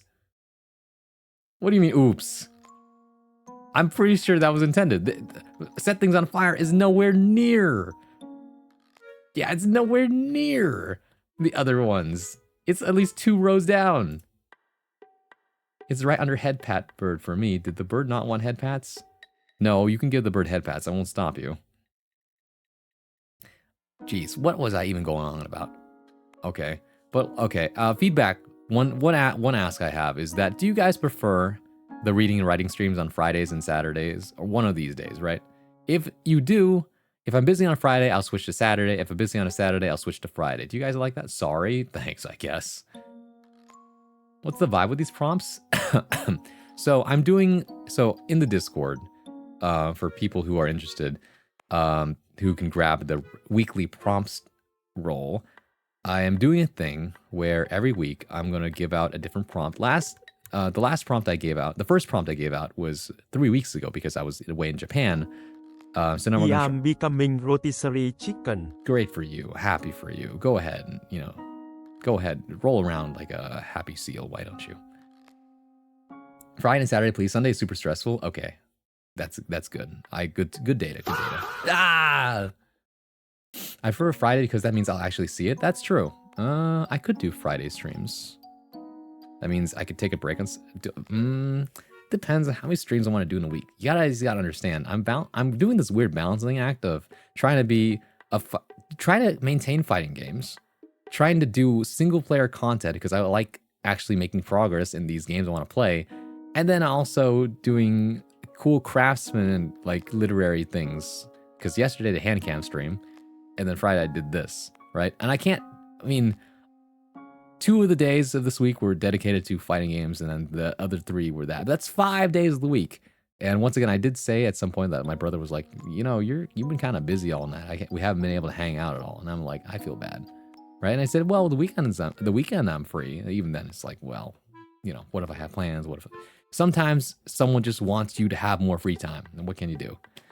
And also, we haven't even gotten about the point of like, oh, sure, you know, I don't work every day of the week for my actual day job, but that doesn't mean that there's other things I don't want to be doing. Sometimes life comes up and you're like, oh man, I want to get this thing done today. I want to get my other content done. Like, what about YouTube? What about social media? What about doing these other creative projects? What about my front as a poet guy on my 3rd life? I have 3 lives, by the way. I have a day job, I have this, and I'm a poet. Free non-AI story generator? Clever. I mean, I'm not using these stories or anything. All I'm doing is simply giving these a platform and giving you feedback if you want it. That's it. But I do agree that like creating more human-based projects equals good. Thumbs up. People did love and tragedy. Hunter just did a sci-fi horror because I like that stuff. Oh, people did love and tragedy. I see. I mean, yeah, you stayed in your pocket, and honestly, that worked for you. That's a lot of words for saying he's forsaking his OG FGC audience. That's not true. I literally say 2 days out of this week were dedicated to FGC stuff. That's Monday and Tuesday. What do you mean day job? You're a cartoon boy on the internet. Don't be ridiculous. What are you talking about? Modern day Bard needs to pay his modern day bills.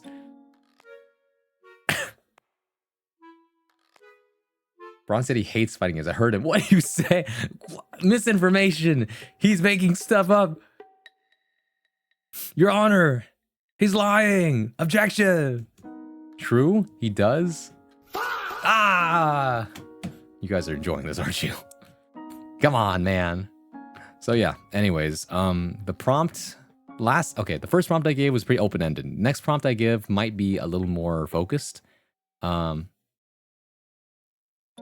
yeah, I don't know. I'll feel it out. I'll try maybe something a little more specific this time. And if that doesn't end up being as inspiring, then I might go back to something more open-ended. Who knows? Hell yeah, Braun Bard. Why will people just lie on the internet? It's like they're evil or something. It's like they get some kind of strange kick out of it. I dreamt about it, so it must be true. Excuse me. Like, what's your source? It came to me in a dream. Hard to argue that one. Bard, wake up. You're a digital construct. There's no icky flesh tuber. Whoa. Imagine for a hot second that you, as a human, did not exist. And actually, this was your flesh existence was actually a fever dream cooked up by a digital you. The digital you is the real you. You, as the username, are the real existence. Your avatar, the things that you thought was simply something that you made up, was the opposite side of the mirror all along. More sci-fi. Johnny Silverbard. No, wake up, samurai. We got business to do. It's a good thing you're doing this because I would give this the absolute worst prompts. I don't even know what that would be. This week, green onions. Oh, that sounds delicious, actually. Maybe I'll participate. By the way, I once again, it's not just for writers. It's for anybody who's creative. So if you're a musician, an artist, or even a chef, if you get inspired by the prompt, feel free to just add to it. There's a Discord channel for it, and you could just drop things in there for the week, and I'll be like, okay. So once again, fuck it up, gang. I believe in you. I could work with that. Okay, yeah. Daily routine. That's kind of open-ended too. Wake up, Bard. We got stories to do. I guess I'm playing the hunting horn again. Also, Hunter, you spelled your name wrong. That says Hutner. Writes a whole song and makes a whole meal. JK. I mean, you could. You could. If you have the energy. Hutner, no. I didn't have to expose you like that, but it was too funny not to. Okay. If Ron will have me on, sure, I'll read it. I don't know. Are you often to read on stream with feedback? I mean, it would be me, right? I'm doing that. I'm dying. I'm dying. All right. Anyways, we got to get out of here, chat. It's been about 4 hours. We've had our fun. Somehow we're doing really well for ourselves. We're doing great. Let me find you a place to raid. All right. It would be nice if someone was also in this category, but sometimes you can't always be lucky with this kind of thing. What? I'm the biggest reading and writing streamer on Twitch? Say it ain't so. I hate doing that gag, but it's so funny every time. I'm simply just lucky, that's all. Hutner is rat. Shut up. Drying. Don't leak my pseudonym. Ron, so you're doing that for your prompts, not necessarily for green onions? Okay, that's true. I can't read the green onions. Or can I? What did the green onions say, Ron? Something's written in the lines. It says, I taste good. What? Hutner claim. That's crazy. Thanks. I appreciate that one. It seems my usual go-to reading and writers are not available at the moment because it's Friday night. Who would be reading and writing on a Friday night? Who would do such a thing?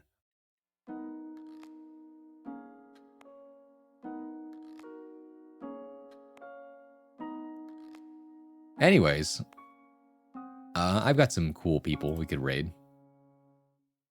The Onion said it smells. Hunter Claybo 70. That's written. This was written by someone dyslexic.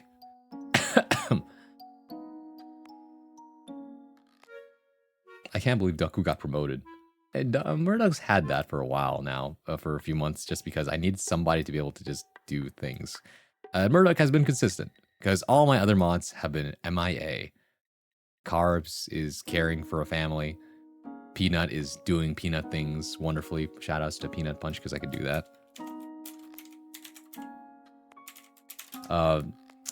Justin is my shadow mod that is either here or not here. Seema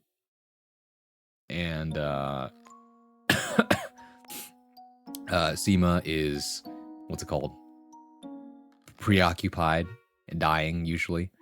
And Ryo is on the other side of the world. So hard to keep the schedule balanced. Imagine not giving Worker a sword. Couldn't be me. I don't have to imagine. This is the reality I live in. Sorry. Where's Garvo gone? I miss Carv. Justin, pizza. Peanut being great streamer. True. I was teasing you. Nah, that's fine. People call me Cunter Haleb. 007 once. Oh, Cunter Haleb. You're slaying tonight. Pizza time. That's a username. That's true. I'm having too much fun, guys. I'm having too much fun. How long ago was it Justin plays May in lobbies? That feels like years. Justin played May before Bike and Drop. Bike and Drop, now Hunter. Or sorry, Hunter. Justin played May before Bike and Drop. Then Justin got really good at biking. Now Justin can pick up biking and still kick some ass if he feels like it. But he's too busy playing other things. Maybe 2xKO. Thanks for having us all over. Hunter? No, not that. You mean Hutner? You mean Cunter? Slay? Actually, well, I could raid this. Well, it might not be the vibe though. Even though I would love to raid this person. Actually, would you guys make an exception for like a different vibe if it's someone's birthday? I'm a Cognito Hazard. Hutner, Cunter. I mean, it said it right there. Cunter Haleb. My early conspiracy was Justin was your brother. I doubt it's true. No, he's not my brother. My brother hates VTubers. He does not want anything to do with my streaming career. Varied vibes are the best vibes. Let's get her done. All right. Lamau. Like, he cares for me. He understands. He, like, will tolerate me. That being said, he hates VTubers. The important distinction, apparently people talking with Avatar that don't call themselves VTubers aren't really VTubers. VTuber culture and people who call themselves VTubers are weird and cringe. Apparently. So your brother is Evil Braun. No, that's Oznorb. We don't talk about Oznorb. He comes out late at night and says horrible, horrible things to people. Sure, I would. Is that why you had him magically transform into a bird? Well, this is not my brother. My brother is not some shit eater who speaks in like vaguely Vietnamese. TV Oznorb. Who the fuck? Your brother is a bit of a VTuber, sounds like. A bit? How about a lot? He streams on TV. Shit swap. Ah! Did you know shit swap backwards is Ostiz? Wait, that sounds a little too close to a different word. Never mind.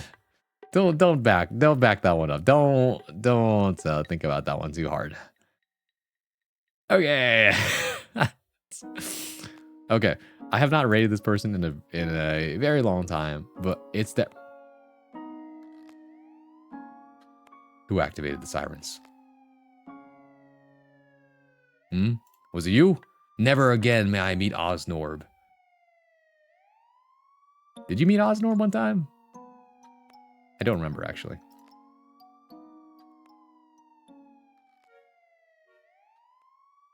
Never did. Okay, let's keep it that way. Okay, that's enough shenanigans, everybody.